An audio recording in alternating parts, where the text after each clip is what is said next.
ወለጋ ላይ እንደዛ አይነት ጭፍጨፋ ያ ሁሉ አይነት መከራ ሲወርድ እና በጨረፍታ ስንሰማ የተጋነነ ያህል አድርገን እንወስደው ነበር። እዛ አካባቢ ላይ የተደረገውን ነገር በስርዓቱ ተቃውመን እዛ ጋር የተደረገው ነገር ትክክል እንዳልሆነ ተናግረን ቢሆን ኖሮ እኛ ላይ የደረሰውን መከራ ቢያንስ መቀነስ ይቻል ነበር የሚል ነገር ነው ያነሳው ማለት ነው ጌታቸው ረዳ።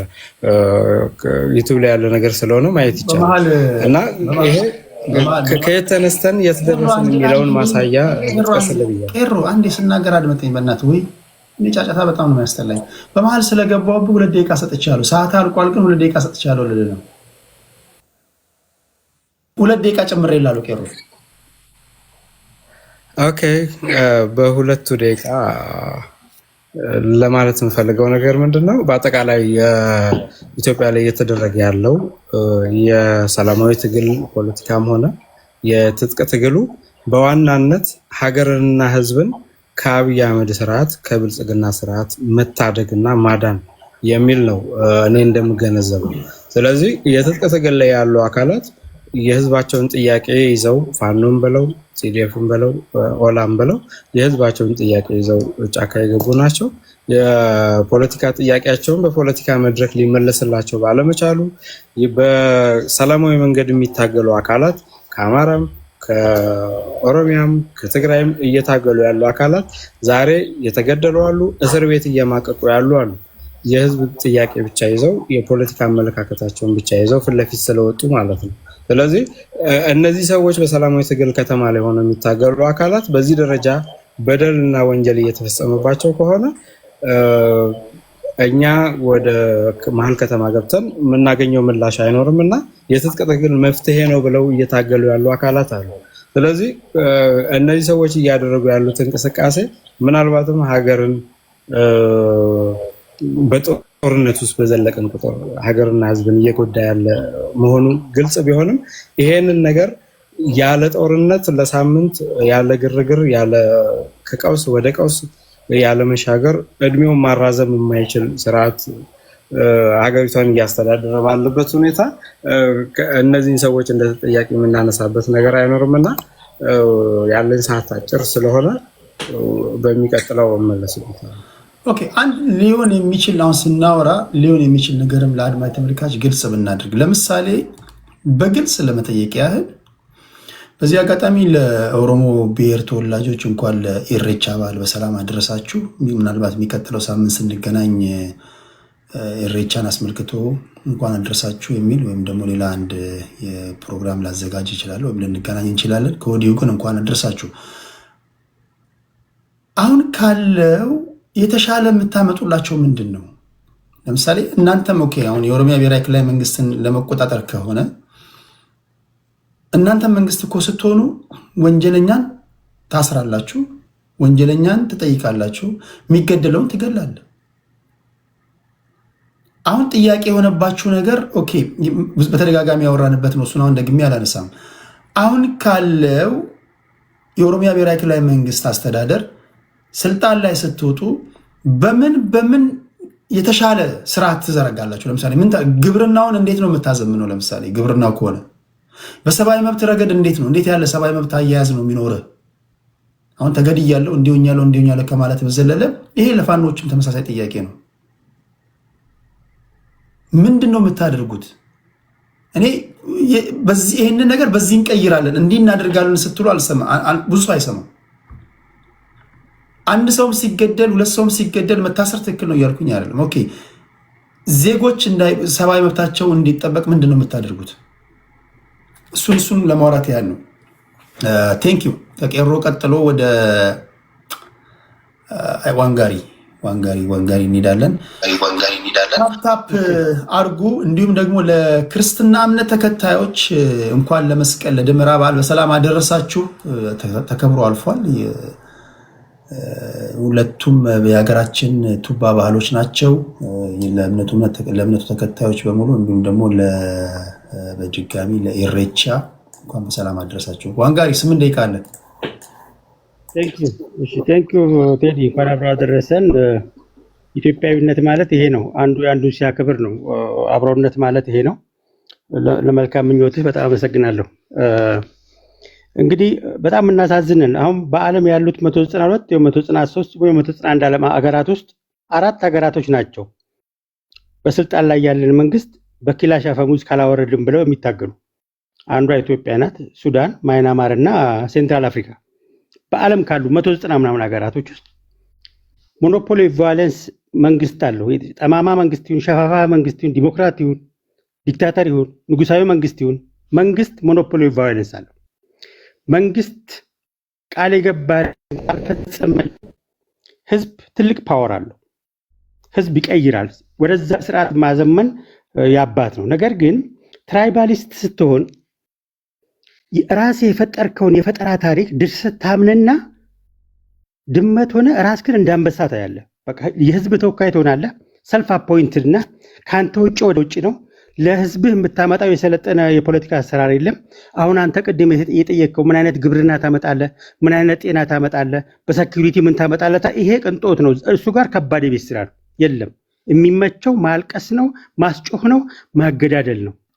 በጣም እንግዲህ በ21ኛው ክፍለ ዘመን ከ4 ሀገራቶች መንግስትን በክላሽ እናወርዳለን ብለው የሚታገሉ ዘመኑን ያልዋጀ ትግል የሚያደርጉ በክላሽ ትግል የሚደረግበት ዘመን አልፏል። አሁን የዓለም ስሪቱ ይሄን አይፈቅድልህም። የዓለም ዋናው ለስልጣን በዚህም በዛም ብዬ ህዝብ አስነስቼ አስለቅሼ ወንበሯን ይዛለሁ የሚለው መርህ ስለገዛን ራሳችንን እያጠፋን ነው። ለዚህ በጣም የምወደው የዶስቶቭስኪ አባባል አለ። ዩር ጎረስት ሲን ኢዝ ዛት ዩ ሃቭ ዲስትሮይድ ኤንድ ቤትሬድ ዩርሰልፍ ፎር ነሲንግ ይላል። ጠቃሚ ላልሆነ ነገር ወንድሙ ወንድሙን እየገደለ ፋኖ ሚሊሻውን እየገደለ ወንድሙ እኮ ነው የሚገድለው። አድማ ብትናውን እያንተናለ ኦላን የኦሮሚያ ፖሊስ ኃይልን እየገደለ ወንድም ገለህ ለህዝቤ ነው የምታገለው ትላለህ። በጣም ሰልፍ ኮንትራዲክተሪ የሆነ የትግል ስልት ነው የምንሄደው። ዞረም ቀረም ግን ስልጣን ለመያዝ ነው። አሁን ይሄንን በስልጣን አሳቦ ታግሎ ከምዕራባውያኖችም በለው ከሌሎች የኢትዮጵያን ስቴቢሊቲ ከማይፈልጉ አገራቶች ጋር አብረህ መንግስት ጥለህ አንተም መንግስት ስትሆን አንተ ላይ ደግሞ ነገ ጧት የሚነሳው ተቃዋሚ ተመሳሳይ ነው። ክላሽ ነው የሚያነሳው። ያኮረፈ ሁላ ክላሽ የሚያነሳበት ጦረኝነት መንፈስ የተታጥቀን ነው ኢትዮጵያን እየገደልናት ያለ ነው። የጦረኝነት መንፈስ። ጦረኝነት ለውጭ ጠላት ተገቢ ነው። ጦረኝነት ለወንድም ግን አይጠቅምም፣ ገዳይ ነው፣ አጥፊ ነው። መታጠቅ ያለብን እንዴት ነው ኢትዮጵያን የ21ኛው ክፍለ ዘመን ተራማጅ በህብረት ቆመን እንደ ኢትዮጵያ አይደለም እንደ አፍሪካን በህብረት ቆመን ግሎባላይዜሽንን መቋቋም አንችልም። ነገር ግን ኤሊቱ በተለይ ትራይባሊስቱ ለስልጣን ሞንገር የሚታገለው ህዝቡን እያስለቀሰ መሄድ የሚፈልገው በአንድ ማህበረሰብ ወክላለሁ ብለህ አንተ አትስማማም፣ ግን ጥምዶ ብለህ ድንበር ተሻገረ ከሌላ ሀገር ጋር ጥምዶ ፈጽላለሁ ትላለህ። ሰልፍ ኮንትራዲክተሪ ትሆናለህ።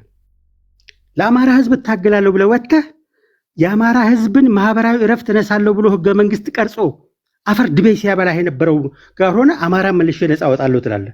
እንዲህ አይነት ትግል ነው የገጠመን።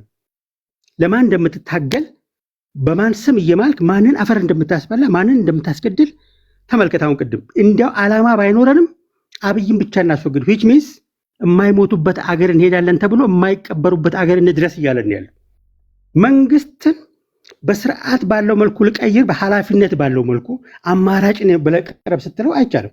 የኢህአዴግ መንግስት እኮ በክላሽ አለሜጣል ነው ያስወገድ ነው። ለምን ቅርብ እኮ ነው፣ የዛሬ 7 ዓመት እኮ ነው። ምንድነው አሁን የብልጽግናው መንግስት ሲሆን ደግሞ ክላሽ ተወልውሎ የተገባበት ሪዝም ምንድነው? ለምንድን ነው ማንነቃው? ለምንድን ነው እድሜ ልካችንን በጦርነት የምንሄደው? ይሄ ባህል ዋንጋሪ አንድ ጥያቄ ላንሳለን። አሁን ለምሳሌ እነዚህ ታጣቂ ቡድኖች እንደምታውቃቸው ኦነግም፣ ኦሮሞ ነጻነት ግንባርም፣ ፋኖም ብዙ ጊዜ ሲናገሩ የምናደምጠው በሰላማዊ መንገድ ለመታገል ምህዳሩ ስለጠበበብን ወይም ደግሞ በሰላማዊ መንገድ ለመታገል አዲስ አበባ ውስጥ ቢሮ የከፈቱ የፖለቲካ ፓርቲዎች ግማሹ ሲገደሉ ስላየን፣ ግማሹ ፓርቲዎቻቸው ሲፈርሱ ስላየን፣ ግማሹ ፖለቲከኞቻቸው አመራሮቻቸው ሲታሰሩ ስላየን ፈጽሞ በሰላማዊ መንገድ ለመታገል ማንችልበት ደረጃ ላይ ስለደረስን በራሱ በመንግስት ግፊት ነው ሳንወድ በግድ ነፍጥ ያነሳ ነው ይላሉ። አሁን እነዚህን ታጣቂ ኃይሎች ኑና በሰላማዊ መንገድ ታገሉ ከማለት በፊት በሰላማዊ መንገድ ለመታገል የሚያስችል ምህዳር አለ ወይ ብትባል ምን ትላለህ? አለ በሰላማዊ መንገድ ለመታገል የሚያስችል? በጣም ፋንዳሜንታል ጥያቄ ነው ያነሳው ቴዲ። ከሰባት ዓመት በፊት በሰላማዊ ትግል ለመታገል ሜዳው ሰፊ ስለነበረ ነው ክላሽ ያላነሳው። ከ7 ዓመት በፊት እንትን ላይ ኮዳ ተንጠልጥሎ ስትገረፍ አልነበረም? ስትባረር አልነበረም? ክላሽ ያስቀመጥከው ያኔ ሰላማዊ ትግሉ ስለሰፋ ነው አይደለም።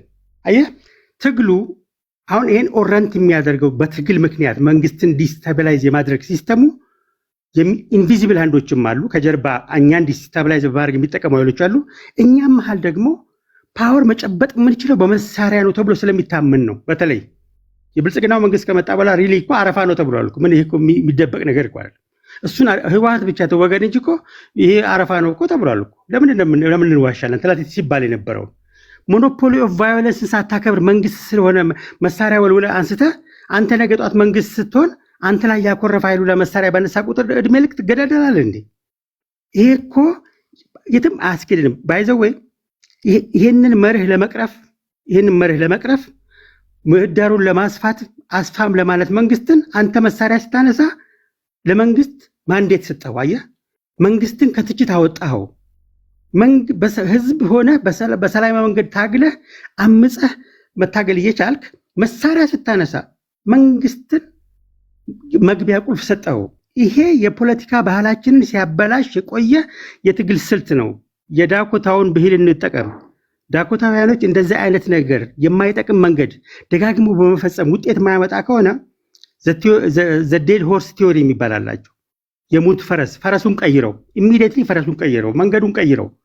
እንዴት ነው 70-100 ዓመት ሙሉ ኪላሽ እየወለወልን እየተገዳደለ ለስልጣን ብለን ፖለቲካ ስርዓቱን በጥብጠን በየጊዜው ታሪክ እየፈበረቅን ለእኔ የቆመልኝ ወገን የምትለው አንተ ላይ ሲያምጽ የነበረ ህገ መንግስት ኢንስቲቱሽናላይዝ አድርጎ አማራን እረፍት ነሳለሁ ብሎ ያነሳን ኃይል ጋር አማራን ነፃ አወጣለሁ እያልክ ኦሮሞን እንደ ኦሮሞ እንዳይደራጅ ሲበትን የነበረን ኃይል ኮዳ እያጠለጠለ ሲያኮላሽ ሲገል የነበረ ኃይል ኦሮሞን ነፃ ለማውጣት ከሱ ጋር ተሰልፌ ኦሮሞን ነፃ አወጣለሁ የምትል ከሆነ ቆመ ነው መፈተሽ ያለብን። ይሄ ባህል ለወሬ ያክል መንግስትን ለማማት ያክል ቢሆንም ስርዓት ለመገንባት ስልጣን ያለው አለ። ስልጣኑ በመሳሪያው ተጠቅሞ ህዝብ እንዳይበጠብጥ ትከላከላለህ። አንድ ላይ ትቆማለህ። በስርዓት ትታገሏል። አማራጭ ሆነ ትቀርባለህ እንጂ እያለቀስክ እያስለቀስክ መልሰህ ደግሞ አንተ ራስህ የገደልከውን ለፖለቲካ ያዋልክ። ከዚህ አዙሪት የምንወጣው አሁን በያዝነው መንገድ አይደለም። የምንወጣው እንደ ዳኮታውያን ዘዴድ ሆርስ ቲዮሪ ተጠቅመን ፈረሱን መቀየር አለብን። የትግል ስልቱን መቀየር አለብን። በ21ኛው ክፍለ ዘመን በግሎባላይዜሽን ዘመን እንኳን ኢትዮጵያ ሆነ አይደለም አፍሪካ እንደብትሆን አትቋቋሙም። ከኢኮኖሚክ ኮሎናይዜሽን መውጣት እንዴት ይታገሉ? ለምሳሌ መንገዱን ይቀየሩ ስትል እንዴት ይታገሉ? ኢህአዴግን በምን ታሉት? ሲቪል ዲስኦቢዲየንስ ነው ኢህአዴግ የተጣለበት። ሲቪል ዲስኦቢዲየንስ ተስማምተህ አንድ ሆነ እኔ ስልጣን ካልያዝኩ ብለህ ነው የሚያጣለው። ለምን ነው አንድ ቦን ያቃጣው? አንድ ባንድ እየፈታተሽ ናቸው። ለፍ ኢህአዴግ በሲቪል ዲስኦቢዲየንስ ተጣለ። እሺ አሁን ያለው መሪ ደግሞ የከተማውን ግርግር፣ ድራማውን፣ ጨዋታውን ሁሉ አውቃለሁ፣ ጠንቅቄ አውቃለሁ፣ በልቻታለሁ አለ። በምን ይታገሉ? በሰላማዊ መንገድ መንገዱ ተይዟል። በምን ይታገሉ? እስኪ በዚህ መንገድ ይሄዱ የምትለው አለ የመፍትሄ ሀሳብ? ይኸውልህ ቴዲ እዛች የመንግስትን አገላለጽ አይ ቲንክ ሚስኮት ያደረግነው መስለኝ። መንግስት ያለው ከውስጥ ይሄ ሪፎርም ያደረግ ነው። አሁን እኮ እኔ የለውጥ መሪ ነኝ ምናምን ነኝ ባለ ካልኩሌተር ነኝ ሲል የነበረው እኮ ወጣቱ እጁ ላይ እንዳልነበረ እኮ በተግባር አየን እኮ። ማ ሲመራው እንደነበረ ወጣቱ ማ ከውስጥ ሲያደራጀው እንደነበረ የመጨረሻ በመሀል አለግባብ ሀቂቃውን እናወራ። በፊት በኢህአዴግ ጊዜ ይሄ 1 ለ5 የሚባል ጠርነፋ ታውቃለህ? የበጠበጠ ነው። አሁን ባለው ነባራዊ ሁኔታ ለህዝባዊ እምቢተኝነት ራሱ ምቹ አይደለም። በየጉራንጉሩ ካሜራ አለ። በየጉራንጉሩ ማን እንደሚሰልል አይታወቅም። ብዙ እያንዳንዱ ሰው በ4 እና በ5 ሰላይ ቁጥጥር ስር እንዳለ ነው የሚነገረው። ኦኬ የሆነ ሆኖ ግን አሁን ያለው ነባራዊ ሁኔታ ሲጀምር ታጣቂ ኃይሎች ወይም ደግሞ ኦፖዚሽን ፓርቲዎች እንዴት መታገል እንዳለባቸው በዚህ በኩል ታገሉ ልትላቸው አትችልም። የመንግስት ደጋፊ ከሆንክ አንተ የመንግስትን ነው መደገፍ ያለብህ እንጂ እነሱ በመረጡት የመጫወቻ ሜዳ ላይ እነሱ ናቸው የሚያዋጣቸውን የሚያውቁት። ግን ካነሳው አይቀር እኔ የምጠይቀኝ በሰላማዊ መንገድ የሚደረግ የስልጣን ሽግግር ነው የምደግፈው። ጦርነትን አልደግፍም በታምር። ነገር ግን ለእነሱ ፌርነስ አሁን እነ በቴ ኡርጌሳ ሲገደሉ ካየ፣ እነ ክርስቲያን ታደለ ሲታሰሩ ካየ፣ እነ ደሳለኝ ጫኔ ሲታሰሩ ካየ፣ እነ መራራ ጉዲና እንደዚሁ ሲታሰሩ ካየ፣ እነ መራራ ጉዲና ራሳቸው በተደጋጋሚ ጊዜ ተናግሬዋለሁ። እንግዲህ መራራ ጉዲና ጉምቱ ፖለቲከኛ ናቸው፣ ረጅም ዓመት የቆዩ ሰው ናቸው። ለመጀመሪያ ጊዜ እኔ በታሪኬ ከመራራ ጉዲና ተስፋ የቆረጠ ንግግር የሰማሁት በዚህ ዓመት ነው። እኔ እንኳን ነፍጥ ስለማንሳት እያሰብኩ ነው የሚል ንግግር ቪኦኤ ጋር ያደረጉትን ሰምታችኋል። እንግዲህ ፕሮፌሰር መራራ ጉዲና በጣም የተከበሩ ሰው፣ በሰላማዊ ትግል የሚታወቁ ሰው መሯቸው ይሄን ካሉ ሌሎቹን ደግሞ አንተ ሳላቸው።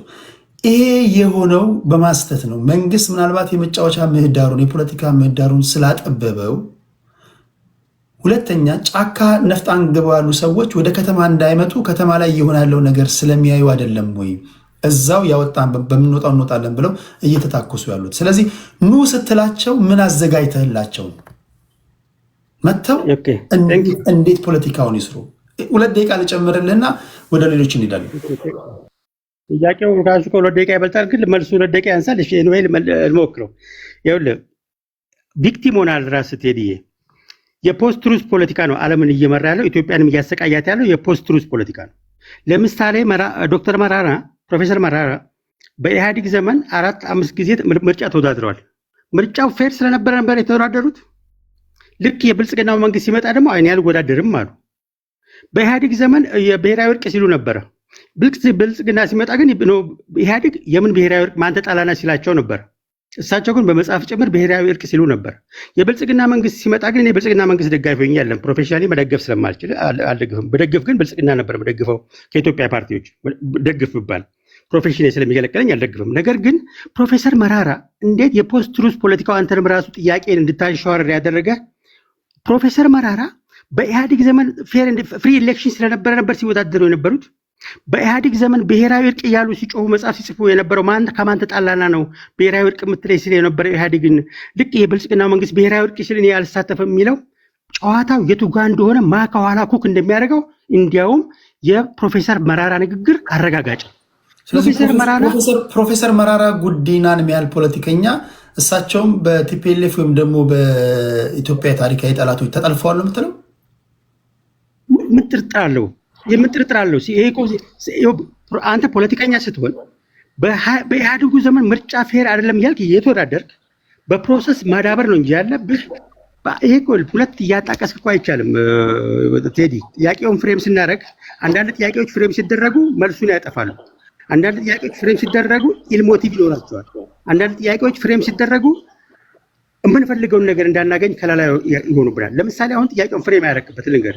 ፕሮፌሰር መራራን የመሰለው ያክል ምን ነበር ሲደረግ የነበረው? ልክ ብልጽግና መንግስት እንደተቋቋመ እኮ ለምን ኢህአዲግ ፈረሰብኝ እኮ ብሎ ሲል የነበሩት እኮ ኢህአዲግ ሲቃወሙ የነበሩ ፖለቲከኞች ነበሩ።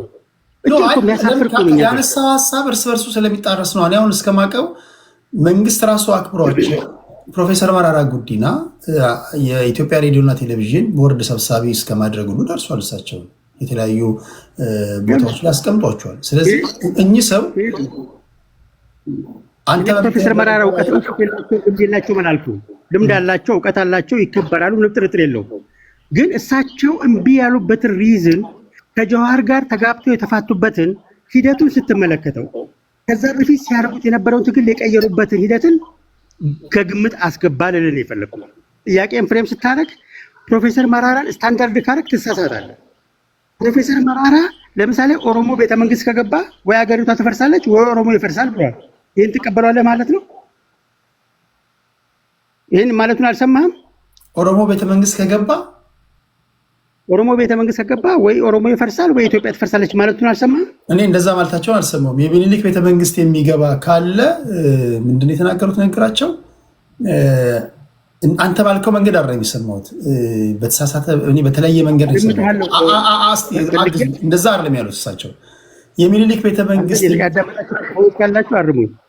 እዚህ ውስጥ ያዳመጣችሁ ፕሮፌሰር መራራ አንተም ልትሆን ትችላለህ፣ ግን እኔ የሰማሁት በተለየ መንገድ መስሎኝ ነው። እሺ ያሉት ሚኒሊክ ቤተመንግስት የገቡ ኦሮሞዎች ኦሮሞን ይበላሉ ወይ እርስ በርስ ይበላላሉ?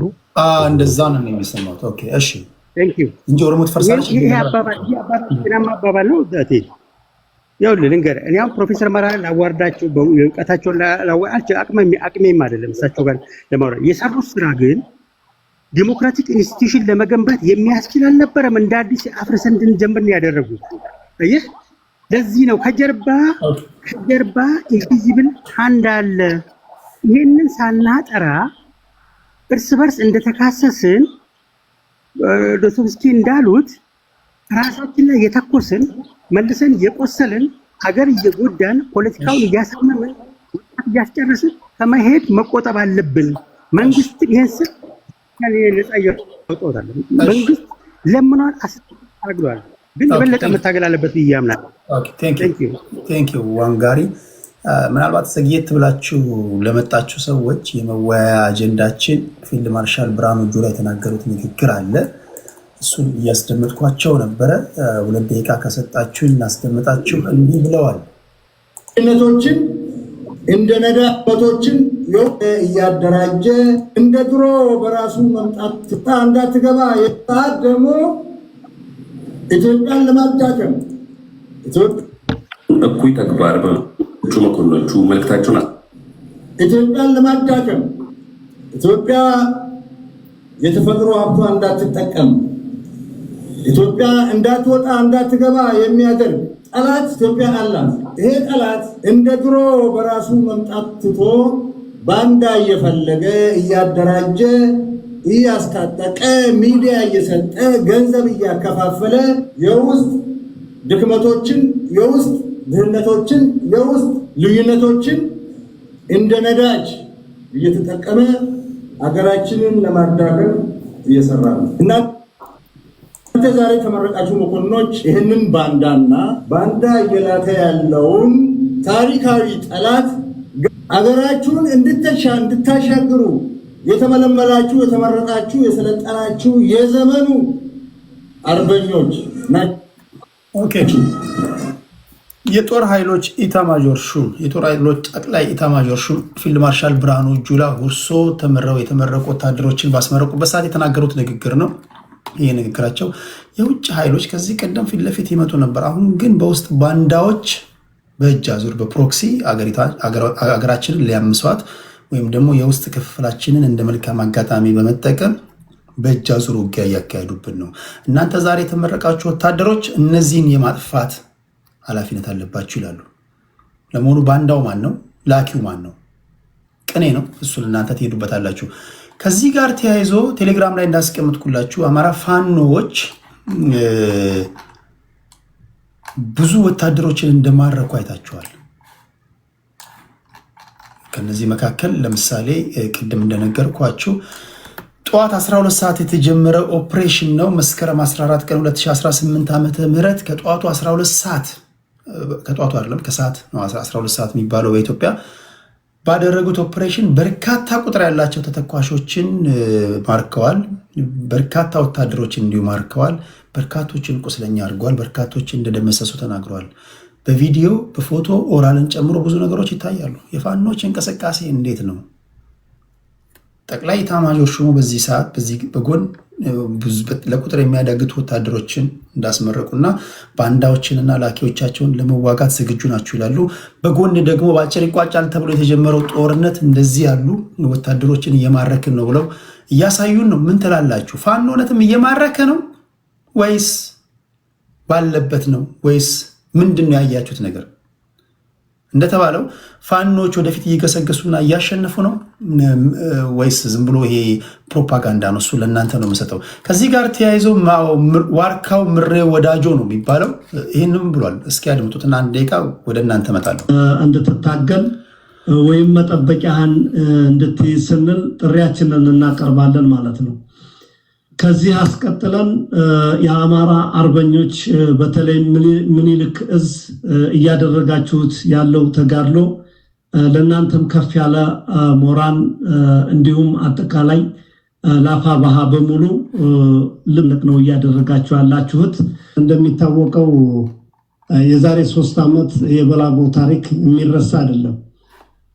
እንደሚታወቀው መከላከያ አንድ ወር የአማራ ልዩ ኃይል መከላከያ ኮማንዶ ሁሉም ሳይቀር ከእግረኛ እስከ ኮማንዶ ከአማራ ልዩ ኃይል ለመከላከያ ሁሉ ድግ ሲልበት የነበረውን አንድ ወር ለዚህም በዛ ሲመሩ የነበረው ቃሊምን ግንባር ሲመሩ የነበሩት ጀነራሎች ይመሰክራሉ።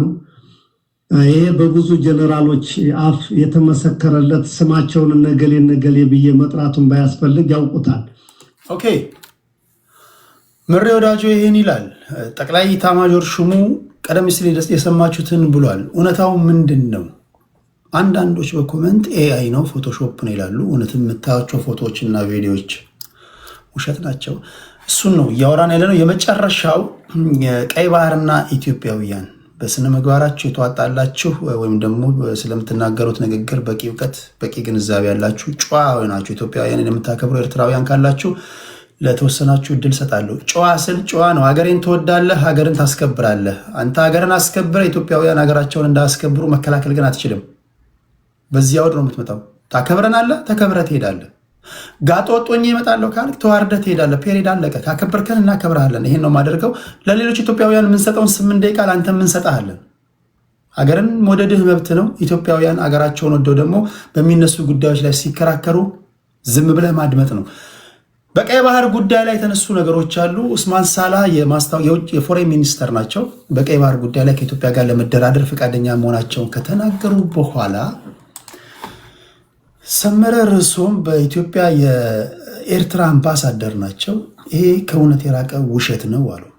የሆነ ሆኖ የቀይ ባህር ጉዳይ የባህር በር ጥያቄ የማይቀር ነገር ነው የሚለው ነገር በተደጋጋሚ ጊዜ ለብዙዎቻችሁ እስኪሰለች ድረስ የሰማችሁት ጉዳይ ነው እና ከዚህ ጋር በተያያዘ ምን ትላላችሁ? በተለይ ለዚህ ወሬ ብቻል እንደ ሀገር እንድታወሩ ነው የምፈልገው። የዶሜስቲኩን ጉዳይ ከጨረስን በኋላ እዛው እኛ ውስጥ ሆናችሁ ደግሞ ከነሱ ጋር ማብራችሁ ውስጥ ያሉትን እንደ ሀገር የሚከራከሩ ልጆችን እንድታጠቁ ያን በበኩሌ ባላደርግ እመርጣለሁ። ካወራን እንደ ሀገር እናወራለን። ካላወራን ደግሞ ይሄ ጉዳይ አይመለከተኝም ትሉና ማይመለከታችሁ ሰዎች ተወርዱና እንደ ሀገር የሚያወሩ ልጆች ይወጣሉ። ምናልባት ወደ በኋላ አካባቢ ኤርትራውያን ሲገቡ ከእነሱ ጋር ቆይታ እንዲያደርጉ አደርጋለሁ። መድረክ ላይ ተቀምጠን ግን እንደገና ከኤርትራውያን ጋር በመንበር እንደ ሀገር የሚያወሩ ኢትዮጵያውያንን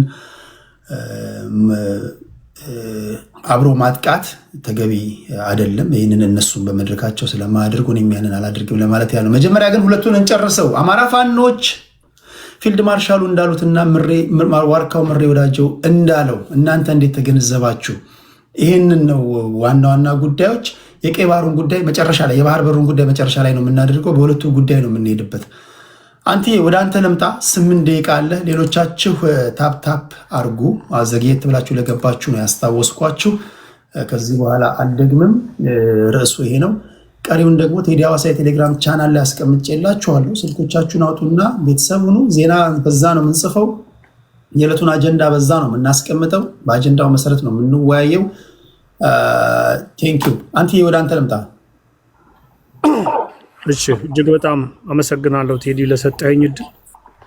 በቅድሚያ የኢትዮጵያን ሉዓላዊነትና የግዛት አንድነት ለማስከበር በየሜዳው እየተዋደቁ ላሉ ለጀግናው የመከላከያ ሰራዊት አባሎቻችን ያለኝን አድናቆትና አክብሮት መግለጽ እፈልጋለሁ። እንግዲህ እንደምታውቁት ሀገራችን በአሁኑ ሰዓት የህዳሴውን ግድብ የገደበችበት ከፍተኛ ለረጅም ዓመታት ያልወጣውን ነዳጇን ለማውጣት ሽር ጉድ እያለች ያለችበት የኒውክለር የኃይል ማመንጫ ግንባታ ውስጥ የገባችበት ይሄ እንግዲህ ኒውክለር ባለሙያዎች ሰልጥነው ተጨማሪ ሌሎች ከኒውክለር ጉዳዮች ጋር የተያያዙ ትምህርቶችም ወስደው ወደ ስራ እየተገባበት ያለ እጅግ ሀገራችንን ወደ ሀያልነትና ታላቅነት ሊያሸጋግር የሚችል ስራ ማን ነው? የሆነ ሰው ክፍት አድርጎት እንትን እያደረገ ነው። ኦኬ ቴንክ ዩ። ስለዚህ ወደ ሀገራችን እጅግ ወደ ላቀ ደረጃ ለመሸጋገር የሚያስችላትን የልማት ስራ የምታከናውንበት ወቅት ነው። የህዳሴው ግድብ መጠናቀቅ እነዚህ ደግሞ ከዛው ጋር ተያይዞ መንግስት የያዛቸው ታላላቅ ፕሮጀክቶች ሀገራችንን ሁለንተናዊ ገጽታ የሚለውጡ ናቸው። የህዝቡን አኗኗር የሚቀይሩ ናቸው። አጠቃላይ ኢሜጁን የሚለውጡ የኢትዮጵያውያንነትንና ኢትዮጵያን ማንነት የሚቀይሩ ናቸው እና ይህንን ሁኔታ የተረዱት ግብፃውያን ኢትዮጵያ በተናጠል ለእኛ የውሃ ዋስትና ስጋት የሆነ ነገር መስራት ጀምራለች እና ይህንን የውሃ ዋስትናችንን ማለት እነሱ የሚሉት ምንድን ነው? የአስዋን ግድብ ሳይሞላ በፊት ታላቁን ህዳሴ ግድብ ያለኛ ፈቃድ አንሞላም ብላችሁ ፈርሙ ነው የሚሉት። አንፈርምም ነው የኢትዮጵያ መንግስት አቋም። አንፈርምም። ይሄ የኢትዮጵያ ጥቅም ነው፣ ብሔራዊ ጥቅም ነው። ከይቅርታ እሱን ወደ በኋላ እንመጣበታለን። ወደ ባንዳዎቹ ለመምጣት ባንዳ ለምን እንደገዙ ለማሳየት ነው። ይህም ፒክቸር ካልሰጠው ለሌላው ስለማይገባ ነው። ስለዚህ የጻፉት ለተባበሩት መንግስታት ድርጅት ምን ብለው ነው? የሀገራችንን የውሃ ዋስትና ለማረጋገጥ ማንኛውንም እርምጃ እንወስዳለን ብለው ጽፈው ፈርመው ማህተም አድርገው ለዩኤን አስገብተዋል። ይህንንም ተከትሎ ስራ አንድ በአንድ የሚሰሩትን ስራ በሻዕቢያ በኩል አውጥተዋል፣ እቅድ አውጥተዋል። እያንዳንዱን ሪፖርታቸውን እንደምናየው ከሆነ ከፍተኛ መጠን ያለው የጦር መሳሪያ የኢትዮጵያ መንግስት ማስረጃዎቹን እየሰበሰበ የሳተላይት ምስሎችን በአህያ ተጭኖ የሚገቡትን እየሰበሰበ ነው የቆየው። የት ቦታ ላይ ምን እየተደረገ እንዳለ እያንዳንዱ በሚታይ ደረጃ ማለት ነው።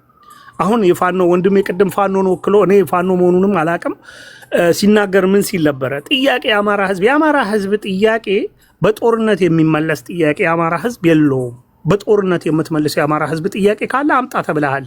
ጥያቄ የለህም፣ ስለሌለህ ነው ማታመጣው። አሁንም መቼም ቢሆን ጥያቄ አለ የሚባል የአማራ ህዝብ ጥያቄ ካለ በሰላማዊ መንገድ በውይይት ነው የሚፈታው። የውይይት መንገድ ዝግ የሆነበት አንዳችም ደቂቃ የለም። አሁንም መቼም ክፍት ነው። ይሄ ደግሞ ለዚህ ማሳያው በማንኛውም ጊዜ አማራን የሚመራው የአማራ ክልል አማራ ነው የሚመራው። ከአማራ ውጭ አማራ ክልል የሚያስተዳድር የለም። ስለዚህ ጥያቄ ካለው ዞ የአማራን ጥያቄ አማራ ነው የሚመልሰው። የፌዴራሉን በሚመለከት ህገ መንግስት ቀደጣል ከሆነ አይቻልም። እሱ ነው ቀደጣል። የኢሳያስ ፕሮፖዛል ነው። ህገ መንግስት ተቀዶ አይጣልም። ኢትዮጵያ አትበተንም። ይሄ የኢሳያስ እቅድ ነው። እንደምታውቀው አብዛኛዎቹ ፋኖን የሚመሩ ሰዎች ከአስመራ ረጅም ጊዜ በህወሓት ጊዜ አስመራ የነበሩ የአርበኞች ግንቦት ሰባት አባላት የነበሩ ናቸው። ዘመነንም መሬ ወዳጆንም ሌሎችንም ወስደህ ካየህ ማለት ነው፣ ሸዋም ላይ ያሉ ጨምሮ። ስለዚህ እነዚህ አብዛኛዎቹ በቀጥታ በኤርትራ መንግስት የሚታዘዙ ናቸው። አሁን ለምሳሌ በሰሞኑን አሁን ትላንትናና ዛሬ በተደረጉ ውጊያዎች አብዛኛዎቹ የሻዕቢያ ቅጥረኞች ተይዘዋል። አንዳንዶቹ የትግራይ መታወቂያ ይዘው ነው የገቡት። የትግራይ መታወቂያ ለፌክ ለራሳቸውን ትግራይ ለማሰኘት ማለት ነው። ነገር ግን ኤርትራውያን ናቸው፣ የተያዙ አሉ። መታወቂያ የተገኘባቸው የኤርትራ ወታደሮችም እዛ ውስጥ ተገኝተዋል። አብዛኛው እንግዲህ አይተሃል። አሁን ማርከናል፣ እኛ ማራኪ ነን፣ እኛ ምናምን ሲል የኢትዮጵያ ጀግና መከላከያ ላይ ሊደነፋ የሞከረ ሰዋል። የኢትዮጵያ ጀግና መከላከያ ሰራዊት ላይ ሲጨፍሩ ከርመው ዞሮ ሲመጣ ግን አልነበሩ በቦታው ላይ ለሰከንድ ለ30 ደቂቃ እንኳን መቋቋም መዋጋት የሚችሉበት አቅም የሌላቸው ናቸው። ዝግጁነት የሌላቸው ናቸው። ሞራል የሌላቸው። ለምን? ባንዳ ናቸው። እንቁላል ቀቃይ ልጆች ናቸው። የሚችሉት ነገርም የለም። ሲጀመር ተላላኪ ባንዳ የውክልና ጦርነት የሚያደርግ የኢትዮጵያን መከላከያ ፊት ቆሞ ለመዋጋት ለመገዳገድና ለመቋቋም የሚያስችል አቅምም ብቃትም ችሎታውም የለውም። ሞራልም ሊኖረው አይችልም። ከኢትዮጵያ ባንዲራ ጎን የቆሙ የኢትዮጵያ ልጆች ሁል ጊዜ በየትኛውም ጦርነት ቢሆን አሸናፊነታቸው የታወቀ ነው። ስለዚህ እዛ ሲጨፍሩ የነበሩ የኢትዮጵያን ጀግናውን የመከላከያ ሰራዊት ለማዋረድ የሞከሩ የኢትዮጵያን ታላላቅ አባቶች ምርኮኞች እያሉ ሲጠሩ የነበሩት በህይወት የሉም። በአሁን ሰዓት ትላንትና እንደዛ ሲደነፉ የነበሩ በካሜራ ያያቸው በህይወት የሉም። አሁን ተሸኝተዋል። አየህ፣ ወልዲያ እንገባለን ብለው ወደ ወልድ ነው የሄዱት፣ የሉ። ይሄ ለቅጽበት ደስታ አግኝተዋል። ለቅጽበት ተላላኪ ሆነዋል። ማረክን ምናምን ብሎ የሚያሳዩት ምንድን ነው የምትለው አንተ? ማርከዋል፣ አጥቅተዋል። መከላከያ ሰራዊቱን አጥቅተዋል። አንድ ቲም ነው፣ አንድ ቲም፣ አንድ ሻለቃ ጦር ነበረ አንድ ቦታ ላይ። እሱን ለብቻው በጣም ከፍተኛ ኃይል አምጥተው አጥቅተዋል። እሱ የሚካድ አይደለም። እንደዛ አይነት ጥቃት አድርሰዋል። ያንን ነገር አድርገዋል። ነገር ግን ሌላው ኃይል ሲመጣ ግን የሚያግዝ ኃይል ግን ደጀን ሲመጣላቸው ግን ለሰራዊቱ መቋቋም ግን የቻሉበት ሁኔታ የለም። የሚገርም ለመጨፈር ዳመራ ለኩሰው ምን ብለው መስቀልን በዓል እዛው እናከብራለን ብለው ዝግጅት እያደረጉ ነበር። የሰበሰቡትን ዳመራ እንኳን ሳይለኩሱ ነው ከመቅጽበት በረው ለመሮጥና ለማምለጥም አልቻሉ። እዛው ነው የተደመሰሱት። ብቃትም ያላቸው አይደሉም፣ ችሎታም ያላቸው አይደሉም። ስለዚህ ተማረኩ የተባሉትን አስለቅቀዋል ነው ትለው። ወዲያው ነው የገደሏቸው። ከመቅጽበት ነው የገደሉ፣ የረሸኗቸው፣ ቀረጹ፣ ረሸኑ። ይሄ አረመኔ ስብስብ ነው። በነገር ላይ የማረኳቸውን ገደሏቸው፣ የማረኳቸውን ገደሏቸው። ኢሚዲየትሊ አሉ ካሉ ያምጡና ያሳያሉ። ኢሚዲየትሊ ነው የገደሏቸው። የመከላከያ ሰራዊቱ በሚመጣበት ጊዜ ሬሳቸውን ያገኛል። አንዳቸውም በህይወት አልነበሩ። እንደዚህ ነው የሚያደርጉት። እጅግ አረመኔ ጨካኞች ናቸው። ትዕዛዝ የሚቀበሉት ከሻዕቢያ ስለሆነ ለኢትዮጵያ ልጆች ጭካኔያቸው ወደር የሌለው ነው። ለኢትዮጵያ ወንድማቸው እንኳንና ሌላው ቀርቶ ለወንድማቸው ለልዩ ኃይል እዛው ላለ ለሚሊሻ እንኳን አብሯቸው ለሚኖረው እንኳን ቆየኔ ጥያቄ በዚህ ደረጃ የሀገር መከላከያ ሰራዊትን መማረክ ከቻሉ እየተገዳደሩ ነው ማለት ነው።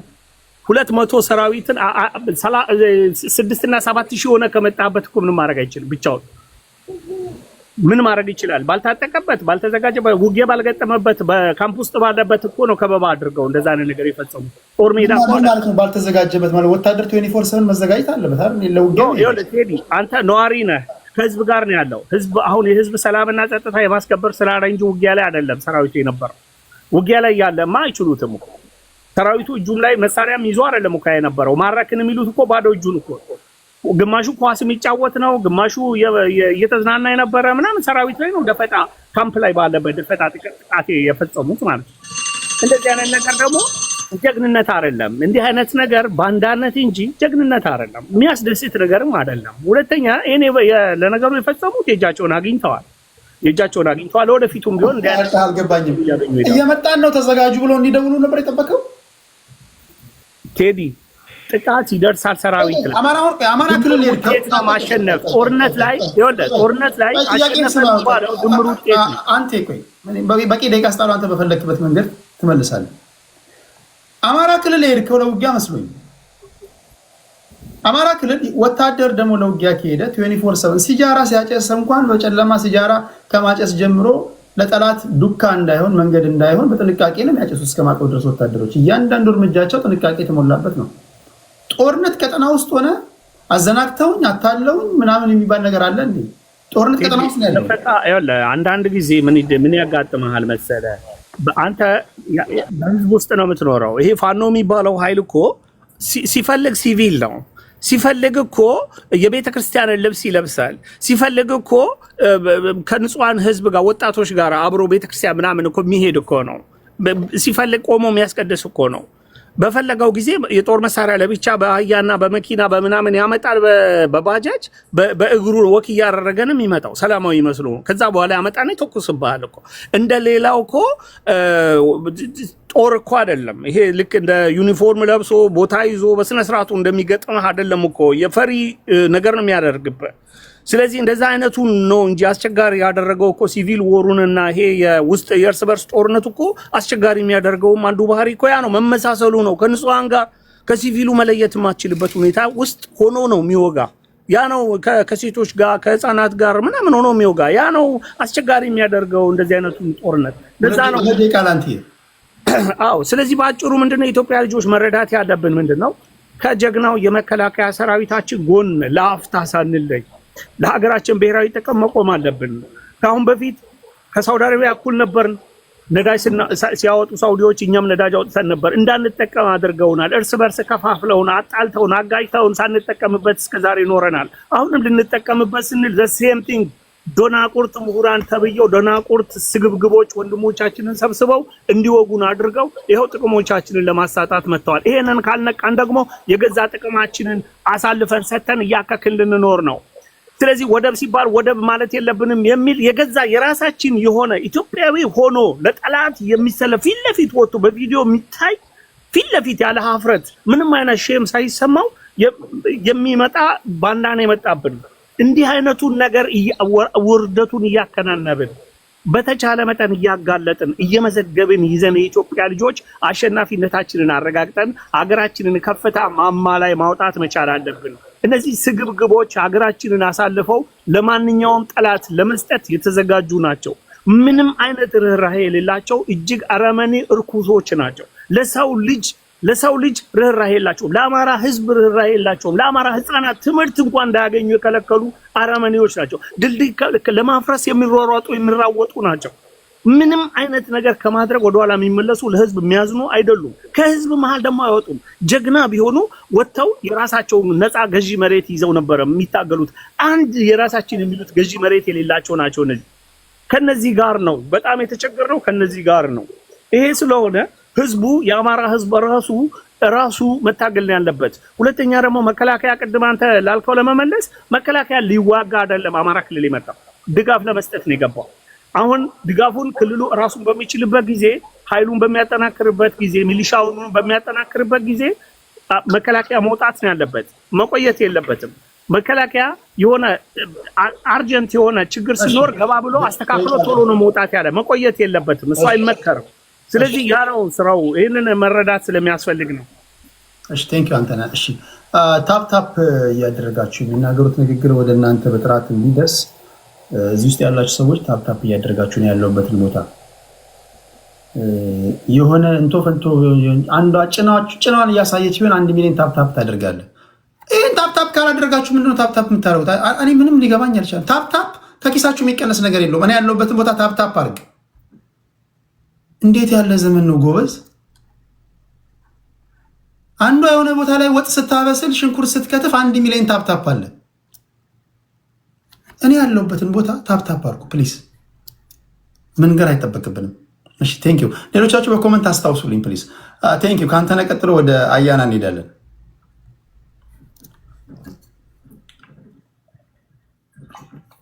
አታደርግም?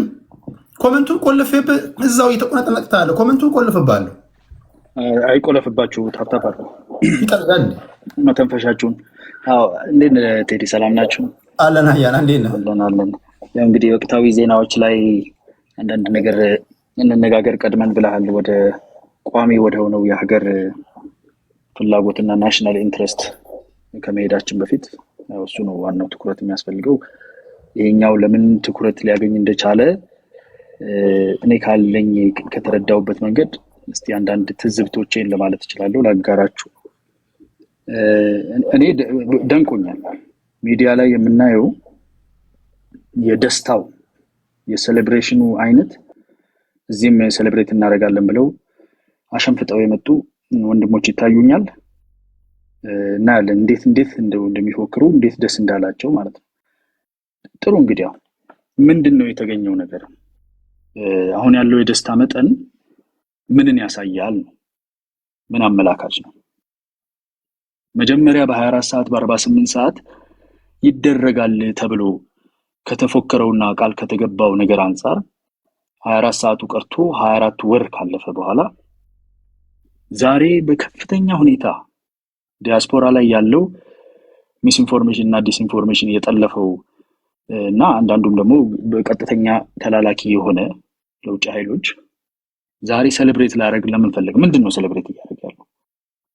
የ50 ወታደሮች ተማርኮ መረሸን ነው? ፖለቲካል ቫልዩ ምንድነው? 50 ወታደር ማርኮ መረሸን ነው? የወልዲያ በር ላይ ደርሶ መመለስ ነው በድሮን ተመቶ? የትኛው ቫልዩ እንደሆነ በነገራችን ላይ ወልዲያ እኔ እንደው የኢትዮጵያ ዋና ከተማ ሁሉ መሰለችኝ እኮ ካርታ ከፍቼ ለማየት ተገደድኩ። በ24 ሰዓት ይገባል የተባለው 4 ኪሎ ነው መሰለኝ። ወልዲያ የኢትዮጵያ ዋና ከተማ አለመሆን ብቻ ሳይሆን የአማራ ክልል ዋና ከተማ አለመሆን ብቻ ሳይሆን የወሎ ዞን ዋና ከተማ አይደለች። እቺኑ ከተማ መግባት ተስኖ በሩ ላይ ሄደ ኢትዮጵያ አዲስ የምታመርታቸው ድሮኖች መሞከሪያ ለመሆን ተገደ 50 እግረኛ ወታደር መፎከር አስብለህ መረሸን በውጪ የሚኖረው ተምር ያለው አውቃለሁ የሚለው ፖለቲካ ይረዳለው የሚለው አካል አልቻልነውም ድግሱን። አላማቸው ምን እንደሆነ ራሱ ረስተውታል። 2 ዓመት ተኩል ሊሆን የተነሱበት ሐሳብ የወሎን ዋና ከተማ እንኳን ለመያዝ አይበቃም ማለት ነው። ወልዲያ በር ላይ ደርሰህ ከተመለስክ ወታደር ከማረክና ከገደልክ ልክ ታላቅ ድል የተደረገ ያህል ተደርጎ ለምን ማዋከብ ተፈለገ?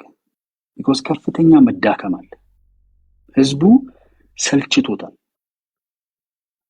አላማ ተብሎ የተቀመጠው ነገር አሁን እየጠራ አይነጋ መስሏት ቆጥ ላይ ምን አረገች ይባል አይነት ስራዎቻቸው ወደፊት እየወጡ ማንነታቸው ወደፊት እየወጣ የምር ለህዝብ ሳይሆን ለስልጣን ቅድሚያ እንደሚሰጡና እዛ ላይ እንደሚሻኮቱ አብረው ለመስራት ደግሞ ቲፒኤልኤፍም ሆነ የውጪ ህግደፍ የሻቢያ ሊቀጥር ሊልካቸው እንደሚችል እዛው ህዝቡ ውስጥ ደግሞ መምህራንን፣ ተማሪዎችን፣ ሽማግሌዎችን እስከ መረሸን ድረስ ርህራሄ የማያሳዩ ትምህርትን ለረጅም ጊዜ ዘግተው የሚያሰቃዩ እንደሆነ ህዝቡ ነቅቶ ከውጭ ያለው የኢኮኖሚ ድጋፉን ቀነሰ፣ ውስጥ ያለው ጫናዎችን ማንሳት ጀመረ።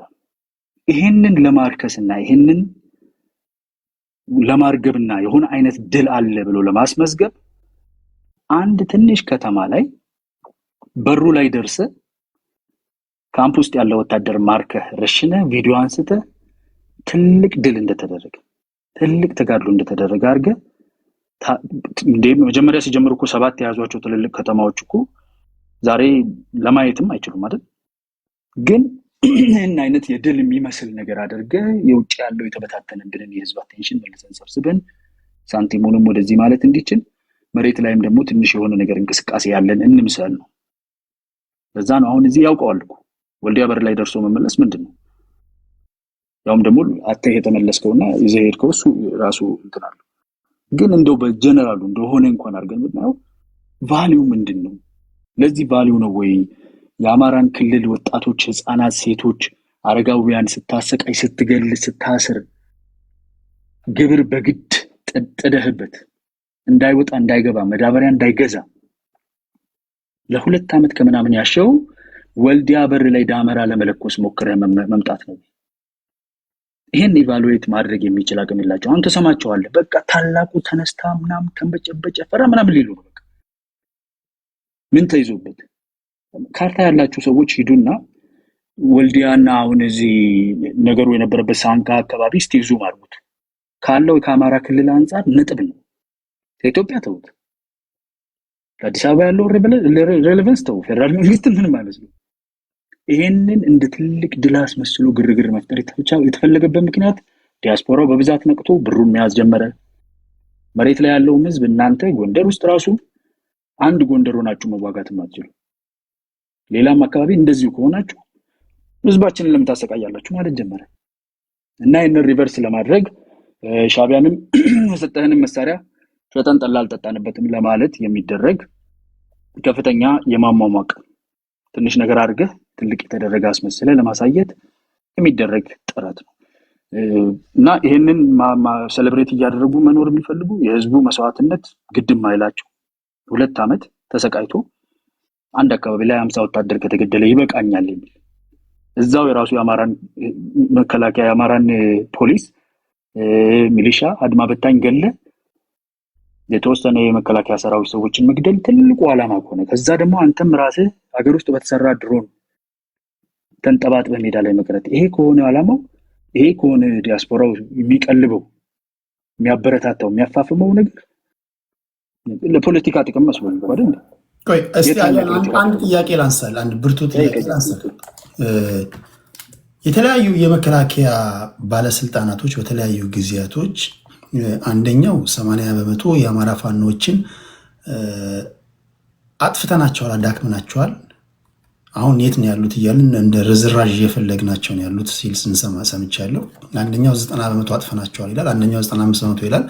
ከሞላ ጎደል ስንጨምቀው ግን ኢሬሌቫንት አድርገናቸዋል የሚሉ መግለጫዎችን በተደጋጋሚ በሰማን ጆሮችን አሁን ጊዜ እየጠበቁ የደፈጣ ውጊያ እየከፈቱ በዚህ ደረጃ 50 ሚሊዮን 40 10 ሚሊዮን በነገራቸው ላይ ሀገር መከላከያ ሰራዊትን አንድ ራሱ መግደል እኔን ብትጠይቁኝ አንድ ራሱ የሀገር መከላከያ ሰራዊት መግደል ራሱ እኔ እንደ ክፍተት ነው ማየው።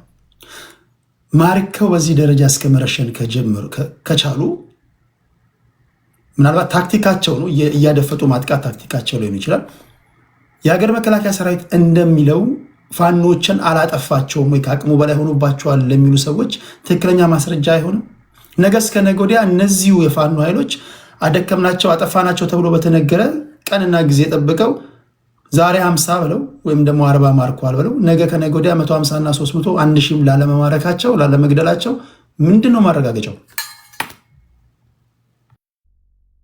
አዎ ቴዲ፣ እኔ እንግዲህ የምልህ ነገር ከፖለቲካ ጥቅሙና ከዓላማ አንጻር አድርጌ የማይበት ምክንያት መከላከያው በዚህ ያህል ፐርሰንት ክልሉን እንደዚህ አድርጌ ያለው ብሎ የሚናገረው ነገር አለ። እነሱ የክልሉን 80-90% ተቆጣጥረናል ይላሉ፣ አንድ ከተማ እንኳን ባላይዙበት ሁኔታ። ይሄ የፕሮፓጋንዳ ስራ ነው። የታጠቁ ኃይሎች በጥይት ከመታኮስ ነፍስ እስከ መጠፋፋት የሚሄዱ ኢንፎርሜሽን ላይ አኪሬሲ ግዴታ ማሳየት አለባቸው ማለት አንችልም። ራሱ የፕሮፓጋንዳ የጦርነት አካል ስለሆነ ማለት ነው የምትለቀው ፕሮፓጋንዳ። እኔ እያወራሁ ያለሁት ውጭ እዚህ እንዳለ ሰው በብዛት ሚዲያ ላይ እንዳሉ ሰዎች ፖለቲካዊ ጥቅም ይገኝበታል ብለው ይሄንን ነገር ወደፊት ከሚገፉ ሰዎች አንጻር ዛሬ ሴሌብሬት ሊያደርጉ ነጭ ለብሰው የመጡት ወልዲያ በር ላይ ደርሶ መመለስ ያለው የፖለቲካ ጥቅም ምኑ እንደሆነ ነው። 80% ያለው 30% ያለው አንድም ሰው አይሞትም። የትጥቅ ትግል የሚባል ነገር አንድ ሀገር ውስጥ መደረጉ ቅድም ዋንጋሪ ተናግሯል፣ የድንቁርና ምልክት ነው። 4 በጣም ደሃ የሚባሉ ያልሰለጠነ ማህበረሰብ በብዛት ይኖርባቸዋል የሚባሉ ሀገሮች ብቻ ናቸው ዓለም ላይ በጦር መሳሪያ ጉዳይ ለመፍታት እየሞከሩ ያሉት በሀገራዊ ደረጃ በውስጥ ማለት ነው። ከዛ አንዱ መሆን ራሱ አሳፋሪ ነገር ነው። ይሄ ራሱ ክፍተት ነው። የዲሞክራሲ ምህዳራችን ክፍተት ነው። ቅድም አንተ አንስተዋል፣ አጋሪ ስትጠይቀው ነበር። ለመታገል በሩ ክፍት መሆን አለበት። የዲሞክራሲያችን መዳበር አለበት። ጦር መሳሪያ እንደ አማራጭ ሆኖ መቅረብም የለበትም። እሱ እንዳለ ሆኖ እነኛ አካላት ግን ኤግዚስት የሚያደርገውን ጠባብም ልንለው የምንችለውን የምህዳር የፖለቲካ ምህዳር ሰው ገብቶበት ነው የሚሰፋው። ባይዘው የሰፊ ምህዳር ቁጭ ብሎ የሚጠብቅህ የለም። በየትኛውም ዓለም ላይ ገብተህ ነው የምታሰፋው። ታግለህ ውስጡ ተሳትፈህ ነው የምታሰፋው። እዛ ውስጥ መሳተፍ ፍላጎቱም ህልሙም የሌላቸው እነሱ በራሳቸው መንገድ ኢትዮጵያን ጠፍጥፈን እንሰራለን፣ እገሌን ከዚህ እናወጣለን፣ ነቅላለን ባይ አምባጓሮ ጀማሪዎች ናቸው። ለዛ ነው 24 ሰዓት 48 ሰዓት ግምት የሰጡ።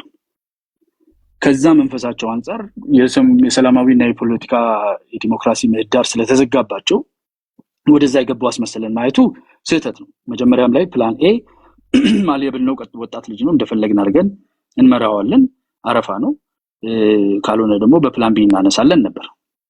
ሁለቱም እንዳልተሳካ ያያየን። ከዛ በዘለለ ሴሌብሬት ሊደረግ የተጀመረው ነገር እኔ ሚዲያ ላይ አይቻልም። ባይዘው አንዳንዴ አንሶባቸው ምሽግ ምናምን ሁሉ የትግራይ ጊዜ የነበረ ፎቶ ሁሉ ይጠቀም ብዙ አይነት ግርግር አለ። ምንድነው ሴሌብሬት እየተደረገ ያለው? ምንድነው የተገኘው ፖለቲካል ጌን? የትኛው ግራውንድ ነው የተያዘ? ምንድነው እስቲ የሌለን ነገር እንደዚህ አግንኖ አውጥቶ ለማዋከብ የተሞከረበት ምክንያት ዴስፐሬሽን ነው። ውጊያዎች ድል ምናምን የሚባል ነገር የለም። ጸጥ ረጭ ነው። ህዝቡ መግፋት ጀምሯል፣ መጠየቅ ጀምሯል።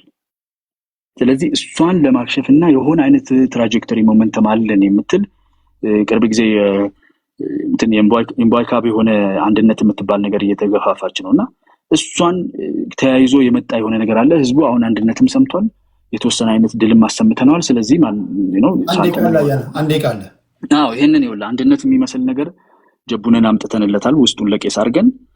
ከዛ ደግሞ ወልዲያ በር ላይ ሄደን የተወሰኑ ሰዎች ገለን እኛም ሞተናል። ስለዚህ ይሄንን እንደ ሴሌብሬሽን እናቀርብለታለን። አንድነት ነበር የሚፈልገው፣ ድል ነበር የሚፈልገው። አሁን ሳንቲሙን ያወጣል፣ አሁን ድጋፉን ይቀጥላል። ለዚህ ተብሎ ነው ማዋከቡና ማራገቡ የተጀመረው እንጂ ወልዲያ በር ላይ ሄዶ መመለስ ማለት ደሴ እንኳን አይደለም። ወልዲያ በር ደርሰ መመለስ ማለት እንደዚህ ሴሌብሬት የምታደርግ ከሆነ ምን ያህል እንደተዳከምክ ምን ያህል ዴስፕሬት እንደሆንክ የሚያሳይ ነው። ለእኔ እንደዛ ነው የተረዳሁት።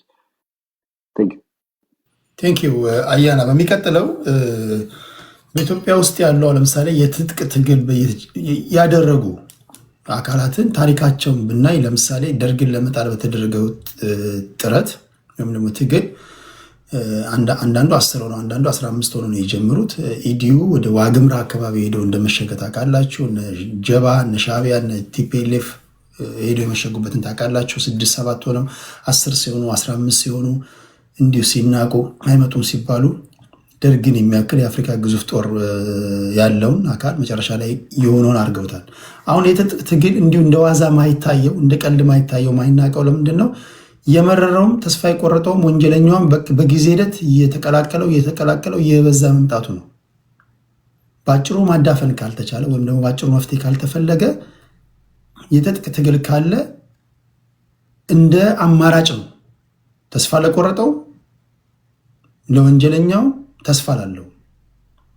ስለዚህ ነገ ከነገ ወዲያ ደግሞ የሚያመጣው አይታወቅም። በዛ ላይ ደግሞ ለፕሮክሲ ራሱ ምቹ ይሆናል። ኢትዮጵያ ውስጥ እጃቸውን መስደድ ለሚፈልጉ አካላቶች ታጣቂ ኃይሎች ሁልጊዜ ካሉ ሰርቫይቭ የሚያደርጉ ከሆነ በህይወት ካሉ እጃቸውን እንዲሰዱ ጥሩ በር ይከፍታል። እነሱ ደግሞ እጃቸውን ሲሰዱ ዛሬ የምታያቸውን መሳሪያዎች እየያዙ ነው። ነገ ከነገ ወዲያ የመሳሪያው አይነት የሚለብሷቸው ዩኒፎርሞች፣ ሎጂስቲኮቻቸው እየሰፉ ይሄዳሉ። ስለዚህ አንድም ሆኑ ሁለት ታጣቂ ኃይሎችን መናቅ አስፈላጊ አለመሆኑን ከደርግ መማር የሚያስፈልግ ይመስለኛል። በተለይ የደርግን ጉዳይ የምታዩ ሰዎች ካላችሁ ማለት ነው። እና አሁንም የፋኖች ጉዳይ ይኸው 3ኛ ዓመታችን ነው ስናወራ እዚሁ ከቀን 1 ጀምሮ ከተጀመረበት ጊዜ ጀምሮ አብረን ያለ ነው። እንግዲህ ሳወራ የነበረው የሌሎችንም ትንታኔዎች ሲሰሙ ነበር። በአጭር ይቋጫል ተብሎ የተጀመረው ጦርነት እያልኩኝ ይኸው ስጽፍ 3ኛ ዓመቴ ነው። አሁንም ይኸው 3ኛ ዓመቱን ይዟል። 4ኛ 5ኛ ዓመት አለመያዙን በምንድን ነው ማረጋገጫችን? እነዚህን እንድናወራበት ነው የምናወራው። የፓወር ፖለቲካ ነው። ማን ያሸንፋል ነው አት ኤንድ ኦፍ ዘ ዴይ ማን ያሸንፋል ነው። ሀገራችንን በመፍራት እና በመንቀጥቀጥ እንጠብቃለን፣ እንወዳለን። ገዢው ፓርቲን በፈለከው መንገድ ቀይረው፣ የኔ አቋም ነው። ገዢው ፓርቲን እንደፈለክ አርገጣለው፣ ከቻልክ አስወግደው። ሀገርህን ግን መጠበቅና መውደድ የሁላችንም ግዴታችን ነው። ምክንያቱም የምትታኮሰው ሀገርን ለማስተዳደር ነው። የምትታኮሰው ሀገርን ለመጠበቅ ነው። የምትታኮሰው ሀገርን ስለምትወድ ነው። ሀገርን ጠልተ ፖለቲከኛ መሆን አይቻልም። አይደለም እኔን ቢገባኝ እንደዛ ነው። ከዛ በመለስ ያለውን እንጫወታለን። ታፕታፕ እያደረጋችሁ ላላችሁ ከልብ አመሰግናል። ሁላችሁም ታፕታፕ አድርጉ። ከአያና ቀጥሎ አይ ቲንክ አፄ ዘርዓ ያዕቆብ ነው አይደል? አኪላይድና ከሱ በኋላ ሄዳል። አኪላይድ አንዴ እንትን እያልኩ ስለሆነ ዶክመንት እያዘጋጀ ነው። የሆነ ቦታ እንትን እየወጣው ስለሆነ እሺ፣ ወደ አኪላ እንሄዳለን። ችግር የለውም። ኦኬ ቴንክ ዩ። ሁላችሁንም ሰላም ብያለሁ። ያው ከታችም ላይም ያላችሁት ሁላችሁንም ሰላም ብያለሁ። ያው አርሌር የሚሊተሪ ስትራቴጂክ ሎኬሽኖች ቫሊዩን ካለማወቅ ካርታ ላይ አይተን ከተማዋ ትንሽ ናት፣ የአማራ ክልልም ከተማ አይደለችም በሚል ተቀምጧል። በዚሁ አጋጣሚ ኮረምን መቆጣጠር የቻለ ሰው አላማጣ ላይ እንኳን መመከት አትችልም። አላማጣን ተገደ ነው ለቀምትቶ። ይሄ በትግራይ ጦርነት አይ ቲንክ ብዙዎቻችሁ አይታችኋል። ሌላኛው ወልዲያን የያዘ ሰው ወልዲያ ከተያዘብህ የምትቀመጠው ጋሸና ነው። በሚሊተሪ ስትራቴጂክ ሎኬሽኖች አሉና ይህን ካለማወቅ ይመስለኛል ያው ከብልጽግናዎች የሚጠበቅ ነው ሞር ፎከስ የሚያደርጉት ፕሮፓጋንዳ ላይ ስለሆነ። አሁን የፋኖ በጣም ጌኖች አሉ፣ ሚሊተሪ ጌንስ ናቸው። አላማው ከዚህ በፊት ፋኖ ከተሞችን የፋኖ ትግል 4 ፌዝ አለው። 4ኛው አዲስ አበባ ላይ የሚቋጭ ነው። 2 ፌዝ ላይ ነን አሁን፣ 3 እና 4 ይቀራል ማለት ነው። የመጀመሪያው ፌዝ ያው ማህበረሰቡ እንዲቀላቀለው ማንቃት ምናምን ስለነበረ ከተሞች ገብቶ አደጋ በመጣል አቅም መኖራችንን በማሳየት ሌላው ወጣቱ አማራ እንዲቀላቀሉ የማድረግ ስራ ተሰርቷል። ይሄ ከፍተኛ የሰራዊት ግንባታ ላይ ጠቅሞናል። ቢኮዝ ወጣቱ በዚህ ኃይል መተማመን ስለሚፈጥርለት ማለት ነው። አሁን ግን ሁለተኛው ግን ከከተማ ይልቅ ሚሊተሪ ኢኩፕመንትስን ቤዝ ያደረገ ትግል ላይ ነው። አሁን ፌስቱ ደግሞ ራስን በመሳሪያ የማጠናከር በሀብት የማጠናከር ነው። ይሄ ለፋኖም ለማህበረሰቡ ነው። አሁን ስንመለከት ለምሳሌ አሁን የኢትዮጵያ ኢኮኖሚ በጣም እየዋዠቀ ያለበት ነው። የአማራ ትግል የህልውና ትግል ህልውና በህይወት ካለመኖር ጀምሮ እስከ ኢኮኖሚ ህልውና አደጋ ውስጥ ነው። ለምሳሌ የትግራይ ጦርነት የትግራይ 1 ሚሊዮን ህዝብ ገብሮ በመጨረሻ ላይ ምንድነው የተፈጠረ? ድህነት ውስጥ ነው የወደቁት። ምክንያቱም ኢኮኖሚካል ህልውና የሚባለውን ካልኩሌት አድርገው ስላልገቡ የአማራ ህዝብ ኢኮኖሚካል አደጋ ውስጥ እንዲወድቅ በጦርነት ማግስት ስለማንፈልግ ክልላችን ውስጥ በአብይ ወይ በብልጽግና ሰራዊት የገባ 600 ቢሊዮን ብር የሚገመት የሚሊተሪ ንብረት አለ። አሁን ባለው በአሁኑ ኢኮኖሚ አማራ ክልል የቤት ዋጋ በጣም ወርዷል። ሌላ እቃዎች እንደዚህ አሴቶች ወርደዋል። አሁን ዓለም ላይ ስቶክ ላይ ነው ኢንቨስት የምታደርገው። አማራ ክልል የዛሬ ዓመት የድሽቃ ዋጋ 1.2 ሚሊዮን ብር ነበር። አሁን የድሽቃ ዋጋ 4 ሚሊዮን ብር ነው። ሶ ዳት ሚንስ አፕሪሺየት እያደረገ ቫሊዩ አፕሪሺየት እያደረገ ያለው ዌፐንስ ናቸው፣ መሳሪያዎች ናቸው። ስለዚህ መሳሪያ አንድ የኢኮኖሚ አድቫንቴጅ ነው፣ አማራጭ ነው። የአማራ ክልል 80 ቢሊዮን ብር አካባቢ ነው ዓመታዊ በጀቱ። 600 ቢሊዮን ብር ማለት የአማራ ክልል ዓመታዊ የ8 ዓመት በጀት ነው። ይሄንን 600 ቢሊዮን ብር ሪሶርስ አይ ቲንክ ምሬም የተናገረውን ሰምተህ ከሆነ መውጣት የለበትም። ይሄ የአጠቃላይ ዲሲሽን ነው። እዚህም እኔም ነኝ እንዲያውም እዚህ ቤት የዛሬ 2 ወር አካባቢ ስናገር አያላም ነበረ፣ ስቃችሁ ነበረ። ብዙ ሰው ስቋል፣ ቴዲ አልሳካም። ብዙ ሰው የብልጽግና ሰዎች ስቀው ነበር። መሳሪያው መቅረት አለበት። የመሳሪያው ቫልዩ ተናግረ ንብረት ፎከስድ ያደረገ ነው፣ ኢንቴግሬት ያደረገ ትግል ስለሆነው ፕሮፓጋንዳውን በዚህ መልክ ነው የሚሰራው። የአማራ ትግል አሁን እያደረገ ያለው በአንድ ቀን ውስጥ የማረከውን ለምሳሌ የወልዲያ ከተማ ዓመታዊ በጀቷ 800 ሚሊዮን ብር ነው። በአንድ ቀን እንግዲህ በ365 ቀን ውስጥ ነው። በአንድ ቀን ፋኖ 200 ሚሊዮን ብር የሚያወጣ ንብረት ማርኮ ሄዷል። 6 ሞርተር አንዱ 1 ሚሊዮን ብር ነው፣ 6 ሚሊዮን ብር። ድሽቃ 6 ማርኳል፣ አንዱ 4 ሚሊዮን ብር ነው፣ 24 ሚሊዮን ብር። ብሬል 14 ማርኳል፣ አንዱ 1 ሚሊዮን ብር ነው፣ 14 ሚሊዮን ብር። ስናይፐር 9 ማርኳል፣ አንዱ 1.2 ሚሊዮን ብር ነው፣ 10 ሚሊዮን 800 ሺህ። ክላሽ 438 ተማርኳል፣ አንዱ 150 ሺህ ብር ነው፣ 65 ሚሊዮን ብር። ተተኳሽ 52600 ተማርኳል፣ አንዱ በፍሬ 200 ነው፣ 10 ሚሊዮን ብር። ወታደራዊ ሬዲዮ 9 ተማርኳል፣ 8000 ነው አንዱ ዋጋው፣ 7.2 ሚሊዮን ብር። ኤፍ1 ቦምብ 148 ነው፣ አንዱ 12000 ብር ነው፣ ወደ 3 ሚሊዮን 480 ሺህ እያለ በጣም ብዙ መኪኖችን ጨምሮ ተማርኳል። እነዚህን ስንደምራቸው አብዛኛው 200 ሚሊዮን ብር አካባቢ ነው። የወልዲያን የአመት በጀት 1/4ኛውን ወይም 30% አካባቢ የሚሆነውን በአንድ ቀን በ2 ሰዓት ኦፕሬሽን ተረክበናል። ይሄ ወልዲያ ላይ ብቻ ሳይሆን ሌሎችም አካባቢዎች ላይ በነጋታውም ቀጥሎም የተደረጉ ኦፕሬሽኖች ላይ ንብረት ተኮር የተደረገ ነው። ተሳክቷል። የነበረው እንግዲህ ፎልስ ፍላግ የነበረው ወልዲያን ከተማ እንቆጣጠራለን የሚል ፕሮፓጋንዳ ስለተሰራ መንግስት ወደ ወልዲያ ከተማ ሲሄድ ዊክ የሆነበት ቦታ ላይ በሙሉ ንብረት መረከብ ችለናል። ይሄ የሚደረግበት ዋናው ዓላማ አማራ ክልል ወጣቱ በሊቢያ በሚሄደው የግዴታ ንብረት ያስፈልጓል። ስደቱን ማቆም አለብን። ቢኮዝ በትግሉ ስላለ የኢኮኖሚካልም የህልውና አደጋ ስላለብን ማለት ነው። ስለዚህ ይሄን 600 ሚሊዮን ብር ዋን ዌይ ኦር አናዘር ለማስቀረት 3 ነገሮች ተነድፎ ከመሰራት ከጀመረ ቆይቷል። አንደኛው የመከላከያ ውስጥ ያለ ሰራዊት መረጃ እንዲሰጠን ነው። በአሁኑም በነበሩት ውስጥ ብዙ መረጃ የተገኘው እዛ ጋር አንድ ጥያቄ ብርቱ ጥያቄ ልጠይቅ አኪላ። በሚቀጥለው ጥያቄ አሳጠርና እናንተ ፖለቲካችሁን የፈለጋችሁ ትሰራላችሁ። ይሄ ጀንደር ኤድ አዶለሰንስ ግሎባል ኤቪደንስ የተባለ ዓለም አቀፍ ተቋም ነው። አማራ ክልል ላይ ባደረገው ጥናት ሁላችሁ ዜና አይታችኋል ብዬ ተስፋ አድርጋለሁ። ጦርነት ባለባቸው አካባቢዎች በሙሉ ትምህርት ቤት ያልሄዱ የአማራ ህፃናቶች፣ ሴቶች ዛሬ ሴተኛ አዳሪዎች ሆነዋል ብሎ አስደንጋጭ የጥናት ሪፖርት ይፋ አድርጓል። ትምህርት ቤት እንደሚዘጋ ነው ጦርነት ባለባቸው ቦታዎች የምትሰሙት። ትምህርት ቤት ይዘጋል። ትምህርት ቤት ህፃናቶች አይሄዱም። ትምህርት ቤት ያልሄዱ ህፃናቶች ወደ አዲስ አበባ በመምጣት ሴተኛ አዳሪዎች ሆነዋል። ስለዚህ እንዳልከው ወጣቶችን ለመታደግ ነው ይሄ ሁሉ ጦርነት እያልከኝ ከሆነ በጎን ደግሞ እንዲያሉ የጥናት ውጤቶችን እየሰማን ነው። ይህን እንዴት ነው የምታስታርቀው? እውነትም ይሄ ጦርነት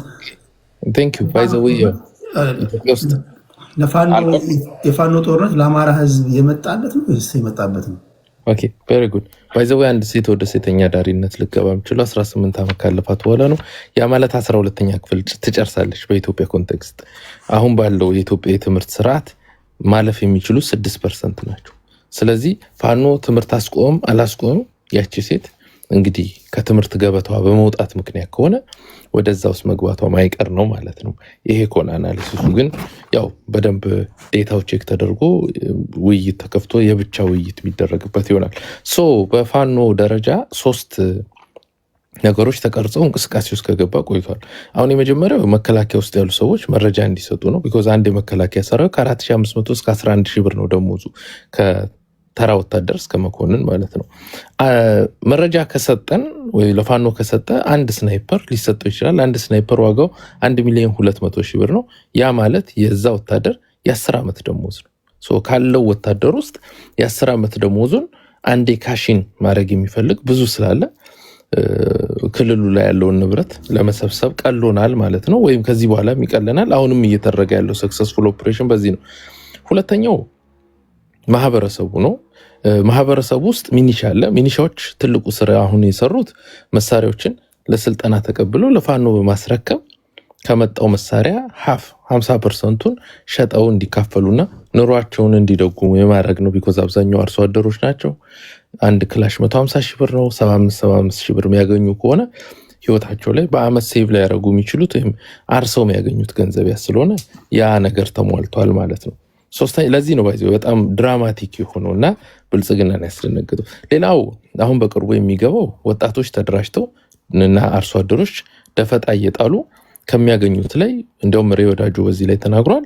ከባባድ መሳሪያ ውጪ ቀላሉ መሳሪያ በሙሉ ራሳቸው እንዲወስዱ አንድ መጠበቂያ አንድ የሚሸጥ መውሰድ እንደሚችሉ ኦኬ። ግን ጥያቄ ስጠይቀኝ አንድ ደቂቃ አሁን በተነገረው ከከባድ መሳሪያ ውጭ ያለውን ቀላሉን በሙሉ አርሶ አደሩ እንዲወስድ ተደርጓል ወይም ተፈቅዷል። ፋኖ ማረጋገጫ ይሰጠዋል። ያ ማለት አርሶ አደራችን ሰርቶ አመቱን ሙሉ 100,000 ብር ያገኝ አንድ ክላሽ አገኘ ማለት 150,000 ብር። አንድ ኦፕሬሽን ብቻ ሊበቃ ይችላል። ለምሳሌ የመከላከያ ሰራዊት በተናጠልም በአናሳ ቁጥርም ሲንቀሳቀስ ደፈጣጥሎ መሳሪያቸውን መዝረፍ ይችላል ማለት ነው። ትልቁ ስራ ሶስተኛው ያው ወጣቶች በሊቢያ ሄደው በረሃ ላይ ይሞታሉ፣ ምን ይላሉ፣ በመጨረሻ ወደ ኢትዮጵያ ባዶ እጃቸውን የሚመጡት።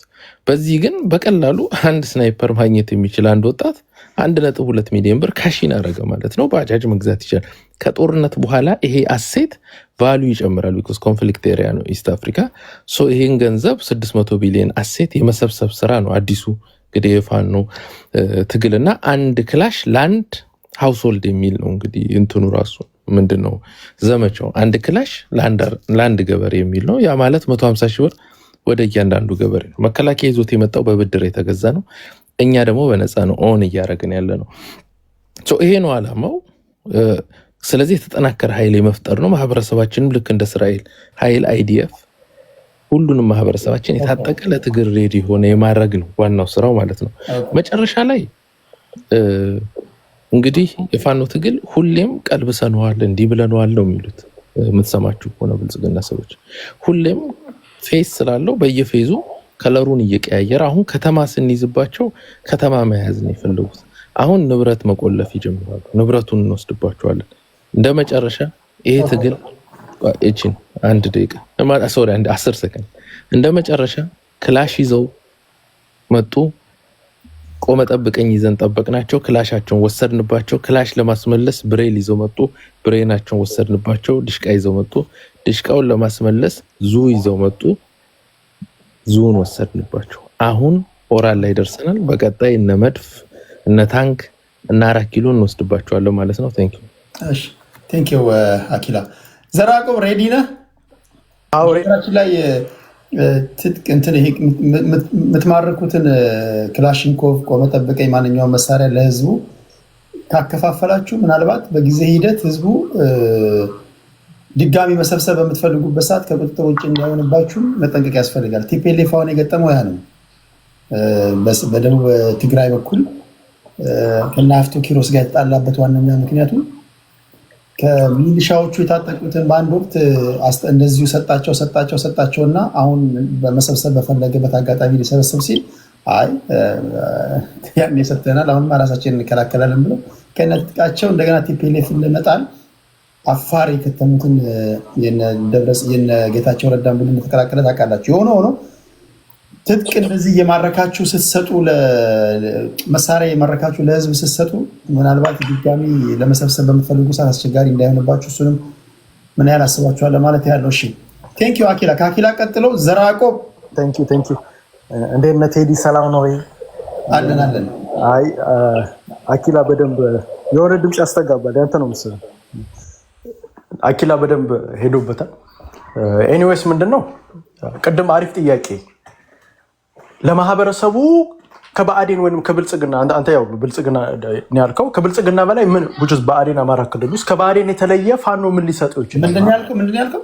ቅድም አንድ ጥያቄ ስጠይቅ ነበር።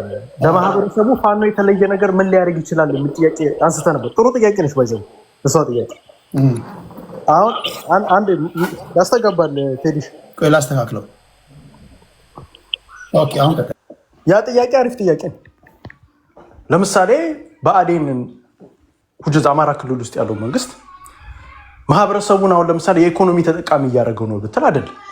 አብዛኞቻችሁ እንደውም ከዚህ በፊት እዚህ ቤትም ሌሎች ቤቶችም ስታወሩ የነበረው ፋኖ ትጥቅ ትግል ከጀመረ በኋላ የአማራ ኢኮኖሚ እየወደቀ ነው፣ ኢንፍራስትራክቸር እየወደመ ነው፣ ሰው እየተማረ አይደለም ምናምን የሚል ነገር ሁጅዝ አስባችሁ ነው የምታወሩት ብዬ ልተርጉመው እና አሁን ግን የአማራ ማህበረሰብ በኢኮኖሚ ተጠቃሚ የሚሆንበትን ነገር እያደረገ ነው ያለው።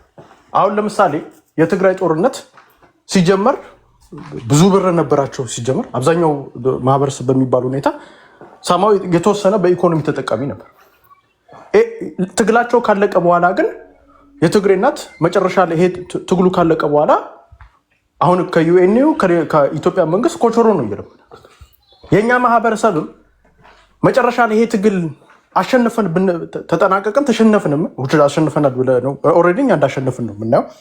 ቢጠናቀቅ እንኳን መጨረሻ ላይ ኮቾሮ ለማኝ መሆን አንፈልግም። ማህበረሰባችን ሳማው ብዙ ሚሊዮነር ወጣቶችን መገንባት አለብን ብለን እናስባለን። ይሄም ደግሞ ብዙ ሚሊዮኖች ወጣቶች የምትገነባው በጦርነት ሰዓት ውስጥ መገንባት የምትችሉ እሱም ደግሞ ምንድነው ይሄንን የጦርነት እንትኑን የህሉና የሚታገሉ አሉ ፋኖ ማህበረሰቡ ደግሞ የኢኮኖሚ ትግል ሊያደርገው ይችላል። ማህበረሰቡ አሁን ለምሳሌ ቅድም በደንብ አኪላ እየዘረዘሩ ነበር። ብዙ አረብ ሀገር የሚሄዱ እህቶቻችን አለ ስፔሻሊ ወሎ አካባቢ፣ ጎንደር ላይ፣ ጎጃም ላይ፣ ሸዋም ላይ በየቦታው የሚሄዷል። አረብ ሀገር ሄዶ መስዋዕትነት ከፍሎ በሊቢያ ሄዶ ምን ብሎ እዛ ከደረሰ በኋላ የመን ውስጥ ታግቶ ምናምን ሜክ ያርጋ አያውቅም። ይሄ ጦርነት የሚያደርገው ጦርነት ስደት ያመጣል። ይሄ ሁላ ነገር ከሚያደርግ አሁን አማራ ክልል ውስጥ ቻንስ አለው ምን ማድረግ ብር የመስራት ቻንስ አለው። አማራ ክልል ውስጥ ኤቭሪ ታይም እንትኑን ሲያዩ የአብይ አህመድ ሰራዊት ሲያዩ ብር ነው ማየት ያለበት። ተላው አንድ የአብይ አህመድ ሰራዊት 250 ሺህ የሚያክል ብር ይዞ ነው የሚዞር በየቦታው ሲዞር በብር ነው መተመን ያለበት ኤቭሪቲንግ። ስለዚህ እኔ አሁን ያለው ወጣት ተነስቶ ከሀገር ልውጣ ቢል ወርዘለስ ነው የሚያደርገው። ጊዜውን ታይም አድርጎ ይሙት አይሙት አያውቅ። ኢቨን ሰርቶ ሳውዲ አረቢያ እንኳን ቢሄድ ማክሲመም ስንት ብር ነው ሊሰራ የሚችል? ማክሲመም በጣም በዛ ከተባለ 2 ዓመት ቆይቶ 250 ሺህ 300 እንደውም ግማሾቹ ነው ብር ሳይኖራቸው የሚመጡት። ሳማው ግን መጥቶ ብር የሚሰራ ከሆነ ሳማው አማራ ክልል ውስጥ ገብቶ ቢጠቁም አሁን ለምሳሌ ለሰይ ባጃጅ ሹፌር ነው እንበል። ባጃጅ ሹፌር ማክሲመም አገኘ ከተባለ 1000 ብር ነው የሚያገኝ።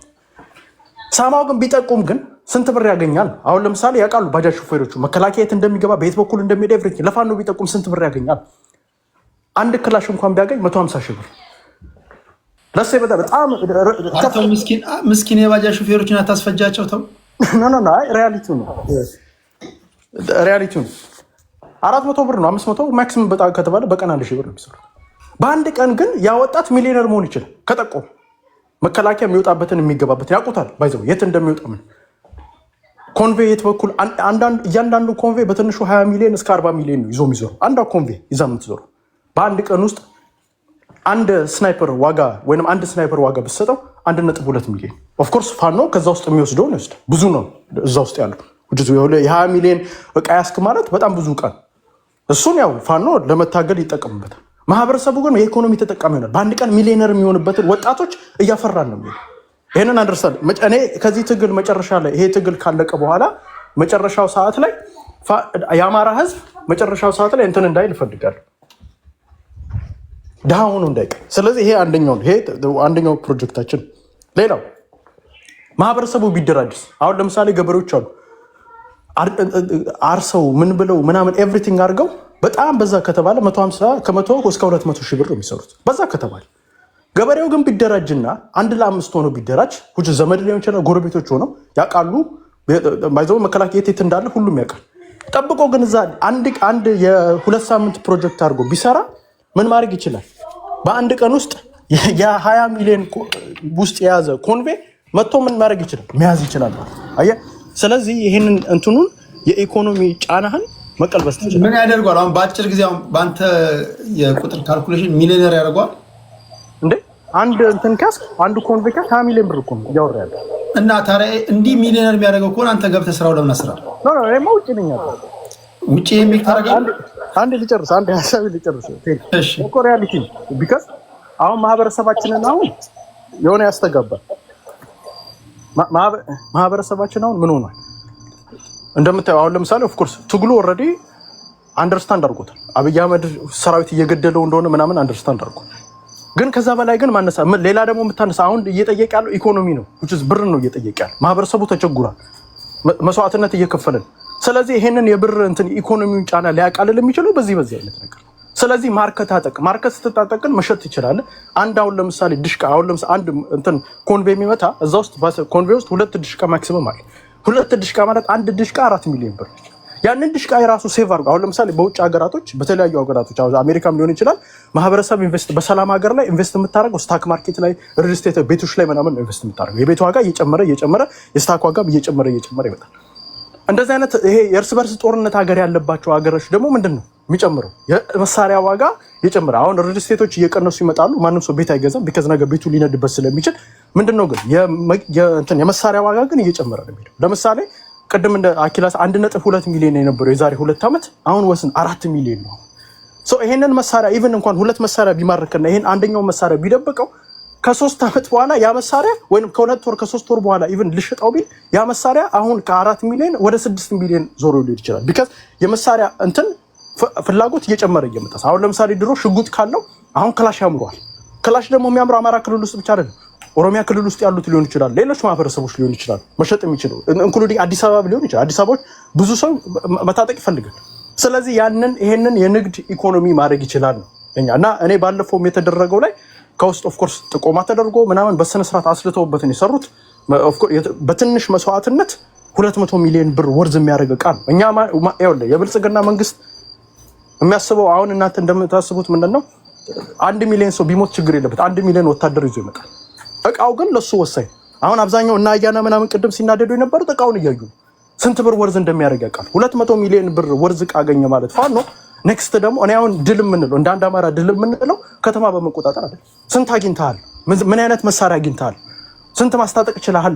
ስንት ፋኖ መፍጠር ይችላል? እሱ ላይ ነው እና ሞር ይሄ ትግል ሞር እየጨመረ ነው እየመጣ ያለው እና በዛ ድርክ አስበው ለማለት ነው። ቅድም እንደ አኪላ በስነ ስርዓት እንዳለው አንዴ ቃል ኦኬ፣ ቅድም አኪላ በስነ ስርዓት እንዳለው አንደኛው መከላከያ ውስጥ ያስተጋባል ቴዲ አንደኛው መከላከያ ውስጥ ያሉ ከጠቆሙ አንድ ጀነራል ወይም ሬጉላር እንትን ከሆነ 8000 10000 ወይም 20000 ነው ማክሲመም እንደው በዛ ሙስና አድርጎ እንትን ካለ። አሁን ግን በአንድ ቀን 1.2 አሁን ቅድም አሁን ሲናገሩ የነበሩ ተረሸኗል አይደለም አልተረሸንም፣ እንደውም ሚሊዮነሮች ይሆናሉ የጠቆሙ እዛ ውስጥ ያሉ ሰዎች እናውቃለን። የሰማናዎቹም ነገር ስላሉ እዛ ውስጥ አሁን ለምሳሌ መከላከያው ስንት ሰዓት እንደሚወጣና ስንት ሰዓት እንደሚገባ የጠቆሙ የአማራ ልጆች እዛ ውስጥ ሚሊዮነር ነው የሆኑት በአንድ ቀን። ቢካዝ ያ መሳሪያ ይሰጣቸዋል ከነሱ የሚሰጣቸው መሳሪያ ስላለ። ስለዚህ ከዚህ በኋላ ያሉት ፋኖች ልክ አሁን እንዳሳዩን ይሄ አሁን አሳምነው ኮር የሚባለው እንዳሳየን ሌሎች አካባቢ ያላችሁትን ፋኖች ልክ እንደነዚህ ማደረግ አለበት ብለን ነው የምናስበው። ቴንክ ዩ ቴዲ ያዋስ እናመሰግናለን። ቴንክ ዩ ዘራ ያዕቆብ። ዋና አማራዎች እንግዲህ ፓርቲ ናቸው። የመታገያ የራሳቸው ታክቲክ አላቸው። ታክቲካቸው ወይም ደግሞ አካሄዳቸው ፖለቲካቸው ይሄ ከሆነ ማድመጥ ነው። ከማድመጥ ውጭ ምንም አማራጭ የለም። እዚህ ቤት አንስተን አያና ሲስቅብን ነበር ከዚህ በፊት ይችን አጀንዳ እና አሁን አጀንዳዋ ስትመጣ እያለቀስን ነው ዛሬ። አድምጬ ከመጠየቅ ውጭ ምንም አማራጭ የለኝም። ምንም የሚቆረቁረኝ የምቃረነው የእናንተ ሀሳብ የለም። እኔ እንዳልኳችሁ የኔ አላይመንት ከሀገሬና ከህዝቤ ጋር ስለሆነ ነው። ዶሜስቲክ ፖለቲካው እንደፈለጋችሁ ስሩ፣ ምላሽ የምትሰጣጡትም እዚሁ ነው። ለዛ ነው እዚህ የተቀመጣችሁት። እሺ ታፕታፕ እያደረጋችሁ ላላችሁ አመሰግናለሁ። ታፕታፕ አድርጉ፣ የሚያወሩት ወሬ በጥራት እንዲደርስ እንዳይቆራረጥ ማለት ነው። ከአፄ ቀጥሎ አይ ቲንክ ወደ ፎረም 11 ነው አይደል? ምን ነው ፎረማችን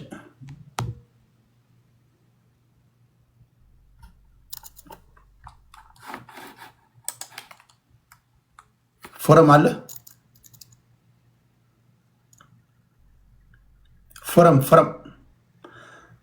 ፎረም እያወራ ከሆነ ሚዩት ነህ አንሚት ላድርግ። ምናልባት አንድ ክላሽ 200 ሚሊዮን ነው ስለተባለ ሄዶ እንዳይሆን። ኦኬ ፎረምን ወደ ታች እናወርድና ከታች ሰዎች እናስገባለን። ቶሎ ቶሎ ከሌላችሁ ሰዓት ለመቆጠብ ያህል ፎረም ካለ በጣም ጎበዝ ልጅ ነው፣ አሪፍ ልጅ ነው። ጸባዩ ተመችቶኛል። ሰዓት ስለሌለም ብቻ ነው ወደ ታች ያወረድኩት ላሉት እድል ለመስጠት። ስለዚህ ከፎረም ቀጥሎ ዋንጋሪ ነህ ወይስ ሚኒሊክ? ኦኬ ሚኒሊክ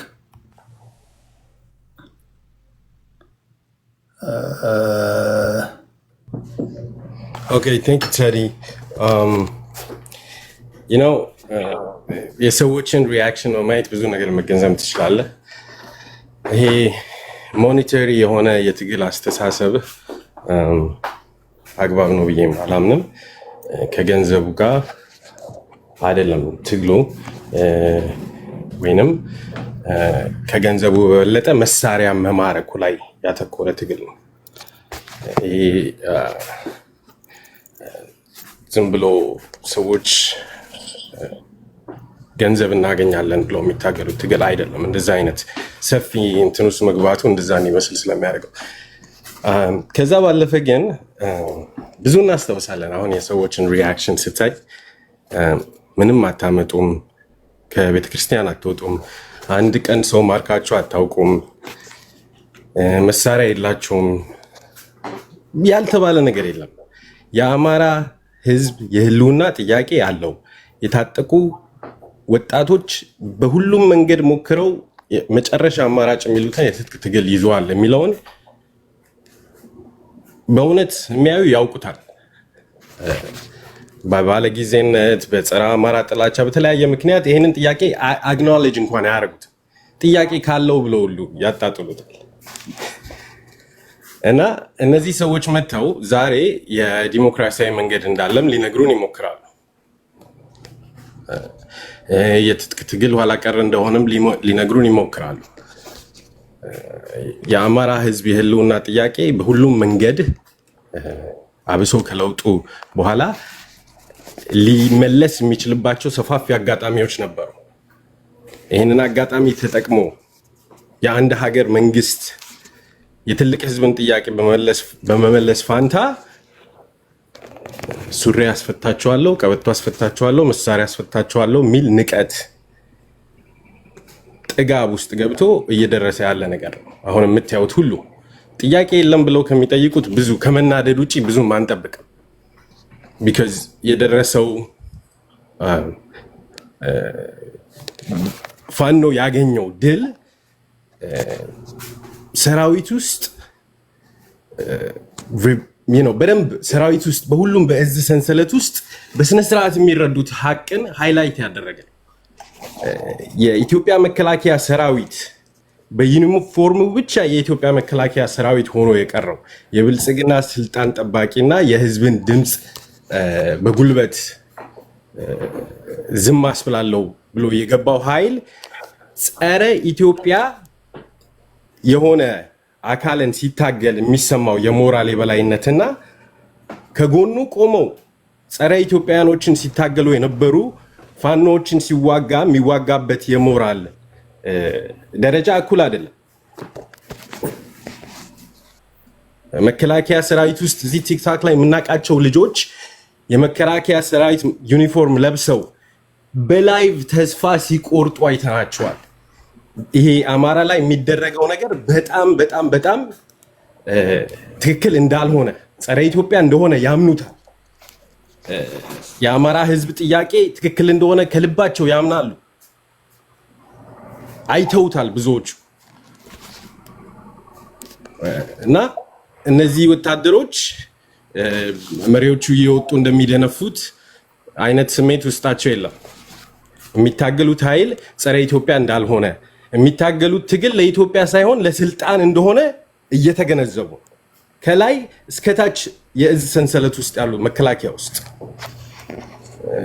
ብዙ መረጃ ይሰጣሉ። ብዙ የፋኖን የትጥቅ ጥያቄ ሀቀኛ እንደሆነ ያምኑበታል። ከምንም ነገር በላይ የሚባሉትና የሚሰጣቸው ግዳጅና ልባቸው ውስጥ ያለው እውነት አንድ አይነት አይደለም። ይሄ ለሚሞትበት ነገር የማያምን ወታደርና የሚሞትበትን ነገር 100% የሚያምን የፋኖ ወጣት በኩል ሞራል አይዋጋም። ግዴለሽነት ለህዝቡ ስለማይሰማው ነው ፋኖ ከተማ ውስጥ ገብቶ ከፍተኛ የከተማ ጦርነቶች አድርጎ የሚመጣውን ውድመት ህዝቡ ላይ ስለሚያውቅ ነው ከተማ ይዘው ሰዋት ከተማ ውስጥ ገብቶ የፈለጉትን ይዘው እየወጡ እንደሆነ በአይናችሁ እያያችሁ ነው። የትኛው የብልጽግና የፖለቲካ ባለስልጣን ነው በመከላከያ በልዩ ኃይል ነፍ ቪኤት እየተከተለው ካልሆነ ከቤቱ እንኳን ብቅ ብሎ የማያጮልቅ በወታደር እየተጠበቀ የሚኖር የብልጽግና የፖለቲካ እዝ ሰንሰለት በፍራቻ ውስጥ ያውቀዋል። አሁን ግልጽ ማድረግ አለብን አለ ተመልካቹ አንዴ አድማጭ ተመልካቹን የሆነ ነገር ግልጽ ማድረግ መሆን አለበት ለራሳቸውም ደጋፊዎች። የፋኖ ትግል መሳሪያ የሸጠ መክበር ነው ወይስ የህልውና ትግሉን አስመልሶ ደህንነቱን አስጠብቆ 4 ኪሎ መቆጣጠር ነው እንደምትሉት? ምንድን ነው አሁን ለምሳሌ ዋና አማራዎች ቅድም ዘራ ያዕቆብ ሲናገር እንደሰማው አንድ መሳሪያ ተምኖ ራሱን በቻለ መንገድ እንዴት መክበር እንደሚችል ተናግሯል። እግረ መንገዱን ቢዝነስ እንደሆነም አሳይቷል። ወጣቶችን ማብቃት እንደሆነም ተናግሯል። አንተ ደግሞ የምትለው 4 ኪሎ መቆጣጠር ነው የምትለው። ትክክለኛ ትግሉ ምንድን ነው? እኔ ስንት ደቂቃ አለኝ? አጠር ያለ ባለኝ ደቂቃ ያህል የሚበቃ መልስ እንድሰጥ። ለዚህ 2 ደቂቃ ሰጥቻለሁ። ችግር የለውም። 2 ደቂቃ አለ። በአጠቃላይ 4 ደቂቃ አለ። ኦኬ ሶ የአማራ ህዝብ ጥያቄ ሲስተማቲክ የሆነ የዘር ማጽዳት፣ ከከተማዎች ውስጥ ማፈናቀል፣ ባለሀብቶችን በዘራቸው አማራ መሆናቸውን ለይቶ ከሀብት ንብረታቸው መነጠል፣ ጄኖሳይድ ሊባሉ የሚችሉትን 10ሩንም ሁሉንም ነጥባት በተደጋጋሚ በተለያየ ቦታ ጄኖሳይድ የሚባለውን ኳሊፋይ የሚያደርግ የዘር ማጽዳት፣ የጅምላ ጭፍጨፋ፣ የማንቋሸሽ፣ የመካድ ሁሉንም ነገር የሚያሟላ የተደረገበት ማህበረሰብ ነው። የሚታገለው የህልውና ጥያቄው እዚህ ላይ ነው ሰርክል የሚደረገው ከመሬቱ ኦኬ። ከገነባው ሀገር እንደ ጠላት እንዲታይ የሚያደርግ ደግሞ ኮንስቲትዩሽን ከጀርባው አለ። የሚጠሉን ሰዎች በጻፉት አማራ እንዲጠላ የሚያደርግ ህገ መንግስት አማራን ከሀብት ከንብረቱ ከማንነቱ ከኢትዮጵያዊነቱ እንዲለይ የሚያደርግ ህገ መንግስት ጽፈው ጀኖሳይድ ፈጽመውብናል። ሶ ኤንድ ጎሉ 4 ኪሎ አይደለም። ኤንድ ጎሉ ይሄንን አስተሳሰብ መቀልበስ ነው። ይሄ አስተሳሰብ የህወሓት የኦነግ እና የሻዕቢያ አስተሳሰብ ነው። እነሱ ናቸው እንደዚህ አይነት ፖለቲካ ይዘው የመጡት። ሶ ይሄንን አስተሳሰብ ለመቀየር ህገ መንግስቱ ኦኬ ኮንስቲቱሽኑም ኢንስቲቱሽኖቹም መቀየር አለባቸው። ተቋማቶቹ የሚያራምዱት ህግ ከኮንስቲቱሽኑ ጋር አብሮ መቀየር አለበት። ፋኖ ኢትዮጵያን የማፍረስ እቅድ አለኝ የሚል ፋኖ የትም ቦታ አታመጡልኝም። ልገንጠል ብሎ የራሱን ህወሓት ነው ያመጣው። አሁን ያልከውን የህልውና አደጋ የሐሰት ትርክትን ያመጣው ህወሓት ነው ስትል የሰማሁት። ህወሓት ኦነግ እና ሻዕቢያ ናቸው። ኦኬ እነዚህ ህወሓት ኦነግ እና ሻዕቢያ ህዝብ አይደሉም። ኦኬ እንደገና አይዲዮሎጂ ይዘው እነዚህ ሰዎች አመጡብን ትላለህ። እንደገና ደግሞ በሌላ መድረክ ላይ ደግሞ ከህወሓት ከሻዕቢያና ከኦነግ ጋር አብራችሁ እንደምትሰሩ ደግሞ ትናገራላችሁ። ከሰይጣንም ጋር ቢሆን እንሰራለን ትላላችሁ። እንዴት ነው የምታስታርቋቸው እነዚህ ነገሮች? ቴዲ እኔ ከህወሓት ጋር የአማራ ህዝብ የአማራ ታጣቂዎች የሚሰሩበት ምንም አይነት ሴኔሪዮ የለም ብዬ የምደመድም ሰው አይደለሁም። ለምሳሌ የአብይ አህመድ ሰራዊት ሁለቱንም ለማጥቃት በሁለት የተለያየ አካባቢ ሲንቀሳቀስ የሚያውቁት መረጃ ካለ ቢለዋወጡ ኮመን ኤነሚያቸው ነው። ኮመን ትሬት ስለሆነ እንደዚህ አይነት ኢንፎርሜሽን ሼር ቢያደርጉ ችግር ነው ብዬ አላምንም። በአቋም ደረጃ ደረጃ ግን አብረህ ከሰራ አሁን ህዝቡ ላይ ጄኖሳይድ ተፈጽሞብኛል ዋነኛ ደራሲው ይሄ አካል ነው ከምትለው ጋር መረጃ በመለዋወጥ የሚሆን በመነጋገር የሚሆን በመደዋወር የሚሆን ታክቲካልን ብለው ስትራቴጂክ አላንስ ፈጥረህ ከሰራ ወይ ጄኖሳይድ ተፈጽሞብኛል የሚለውን ንግግር ማቆም አለብህ። ወይም ደግሞ ጄኖሳይድ ፈጽመውብኛል ከነዚህ ጋር አብሬ አልሰራም ብቻዬን እታገላለሁ ነው ማለት ያለብህ። አሁን ሁለቱ አይጋጭም ወይ? አይጋጭም፣ በተአምር አይጋጭም። ይሄ ሲምፕሊስቲክ ቲንኪንግ ነው። የአማራ ህዝብ ላይ ጄኖሳይድ ተፈጽሞበታል የሚለው ኢስናት የሆነ ፖሲቢሊቲ ወይ የሆነ ሴናሪዮ አይደለም። ኢትስ አ ፋክት። የማያደራድር በመቶዎች ገጽ ዶኪመንት የሚያደርጉ መጽሐፎች የተጻፉበት ቦታ ስም ዝርዝር ያለበት ፋክት ነው። ህወሓት ያንን ይዞ መጥቷል የሚለውም ያን ያህል ፋክት ነው። አብይ አህመድ ይሄንን ህገ መንግስቱንም ተቋማቱንም አስተሳሰቡንም ሁሉንም ነገር ይዤ የኔ ተራርጌ ልቀጥል እያለ ነው። አብይ አህመድም አማራ ህዝብ ላይ ጄኖሳይድ ፈጽሟል። አንደኛው ጄኖሳይድ ፈጻሚ የቀድሞ ጄኖሳይድ ፈጻሚ አሁን ቪክቲም በሆነበት ጊዜ የሚያውቀው መረጃ ኖሮ ለኔ ቢያቀብለኝ ከኮመን ኢነሚያችን ሁሉንም ሀቅ የሚሽር ነገር አይደለም። that is very simplistic thinking። ታክቲካሊ ሊሰሩ የሚችሉ ነገሮች ይሰራሉ። በአቋም ደረጃ በአስተሳሰብ ደረጃ ለኢትዮጵያ ባለን አመለካከት ደረጃ ከህወሓትም ከኦነግም ከማንም ጋር የሚያመሳስለን ነገር የለም። ለምን? የፋኖ የአማራ ህዝብ አስተሳሰብ ኢትዮጵያን የማፍረስ የሚል ሀሳብ ውስጡ ስለሌለ። ሰዓቴ ካለቀ አመሰግናለሁ። ቴንክ ዩ። ፎረም አንዴ ሚዩት ሆኖ ስላልሰማን ወደ ፎረም እንሂድና ወደ ዋንጋሪ ይመጣሉ። እሺ ቴዲ አመሰግናለሁ። መልእክት በውስጥ ተጽፎልኝ ስጻጻፍ ነው ኔትወርክ ነቅሎ ያወጣኝ። እያወራኝ እየሰማሁ ነበር። ዋንጋሪ መሳሪያ ፍለጋ ሄዶ ነው ስለኝ አቤት እያልኩ ነው የወጣውና እሺ አመሰግናለሁ ቴዲ። እኔ እንግዲህ ቅድም አንተ ያው በተቻለ መጠን አጀንዳው ላይ ለመቆየት ስለምል ነው አንዳንድ ነገሮች ከትግራይና ከቲፒኤልኤፍ ጋር ምናምን ተያይዞ የሚነሱ ነገሮች አሉ። እነሱን አድሬስ ማላረግ አጀንዳውም ይለጠጣል ሆሪዞንታልም እንዳይበታተን በሚል ነው። ስቲል አማራ ክልል ያለውን ጦርነት በሚመለከት የመጀመሪያው በቴሌግራምም እዚህም ስትገባ ያስቀመጥከው አጀንዳን በሚመለከት ሁሉም እናያና ዋንጋሪ የሚሉትም አለ። በእርግጥ የብልጽግና መንግስት ከነገሩ ተከሰተ ከተባለ በኋላ ጉዳዩን ሃንድል ያረገበትን ነገር ካየህ የተከሰተው ነገር አልተከሰተም ወደሚያስብል የሚያስሄድ አይመስለኝም። መንግስት ራሱ እንደዛ ለማለት የደፈረም አይመስለኝም። እንደው መንግስት አትሊስትና በነ ኤርሚያስ ለገሰ ምናምን በዚህ በመንግስት ማውዝፒስ በሆኑ ተቋማቶቹ በኩል እንደውም ጀነራል አበባው ታደሰም እንደዛ ሲል እንዳለ ሰምቻለሁ። ቀጥታ እሱ ያለውን ሳይሆን ብሏል የሚለውን ማለት ነው ሪፍሌክሽኑን እና እየወጋን ያለ ቲፒኤልኤፍ እና ምናምን ነው እንጂ እነምሬ ወዳጁ አይደሉም እያሉ ለመሆኑን ፕሮግራም ሰርተው አይቻለሁ ብዙዎቹ። ስለዚህ ነገሩ ሆኗል። እዛ ላይ ክርክር የሚያስነሳ ነገር ያለ አይመስለኝም። ስለዚህ ቅድም አንተ እንዳልከው ፋኖ ከዚህ በፊት ከነበረበት ፖዚሽን አሁን የተሻለ ፖዚሽን ላይ እንደሆነ የሚያነጋግር አይመስለኝም። አሁን እኔ ፋኖን ደገፍኩትም አልደገፍኩትም አትሊስት እዚህ እየተወያየን ስለሆነ ኦነስት መሆን አለብኝ ብዬ አምናለሁ። ብቀበለውም ባልቀበለውም ፋክት ነው። እኔ የምክደው ነገር አይደለም። በቪዲዮ በምናምን በብዙ ነገር ተረጋግጦ የወጣ ነገር ስለሆነ ማለት ነው። ከዛ ቀጥሎ ሁለተኛው ነገር እኔ የማየው ቅድም አንተ ካነሳው አንጻር ተፈራ ማሞ ብሎታል ከሚባለው ነገር አንጻርም ጭምር አያይዤ ነው የማየው።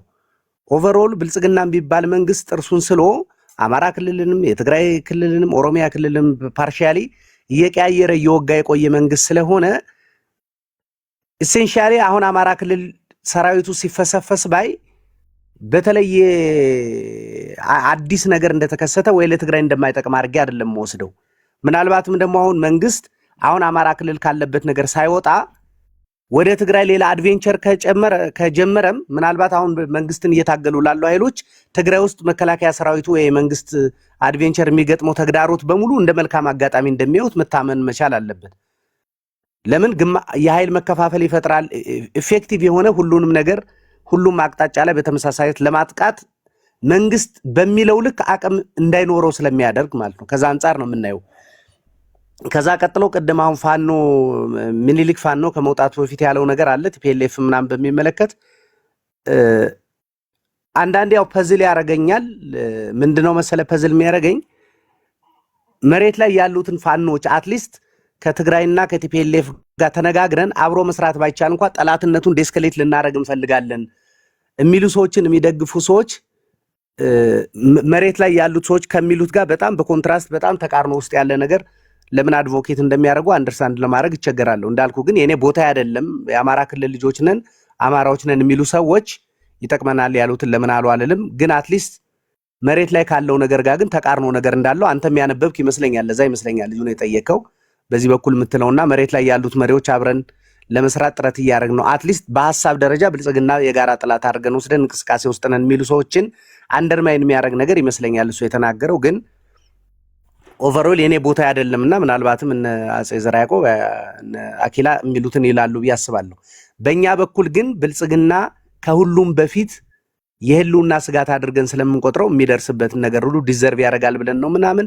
አማራ ክልል እየገጠመው ያለውን ነገር ደግሞ ምናልባት ሚዲያ ላይ ያሉ ሰዎች ከሚሉት በላይ አማራ ክልል መሬት ላይ ምን እየተካሄደ እንደሆነ አንዳንዶቻችን ፈርስት ሃንድ ኢንፎርሜሽንም ስላለ መንግስት የለውም ማለት አይደለም። መንግስት አድሚት ለማድረግ ምክንያት የለውም፣ ያው ዲናይ በማድረግ አተርፋለሁ ስለሚል ማለት ነው። እኛ ግን ነገሩን እናውቀዋለን ብቻ ሳይሆን መሬት ላይ ሆኗል ብለን የምናምነውን የሰማነውን ነገር በማስተጋባት ስለምናተርፍም ጭምር የአማራ ክልል የሚታገሉ ፋኖች ያሳኩትን ነገር አንደርማይን የምናደርግበት የምንቃረንበት ወይም እንዳልኩ የምንክድበት ምክንያት የለም። ምናልባትም እንዳልኩ ሁለተኛ አጀንዳ ላይ ያነሳው ነገር ስላለ ከትግራይ ጋርም ተያይዞ ኢምፕሊኬሽኖች አሉት ብዬ ስለማስብ እዛ ላይ ትንሽ ልበል በቀረኝ ደቂቃ። ከኤርትራ መንግስት ጋር ተያይዞ በተደጋጋሚ የሚነሳ ነገር አለ። አኪላ ቅድም አንተም የፊልድ ማርሻሉን ንግግር አሰምታል ነው አንጋሪም ያሉት ነገር አለ።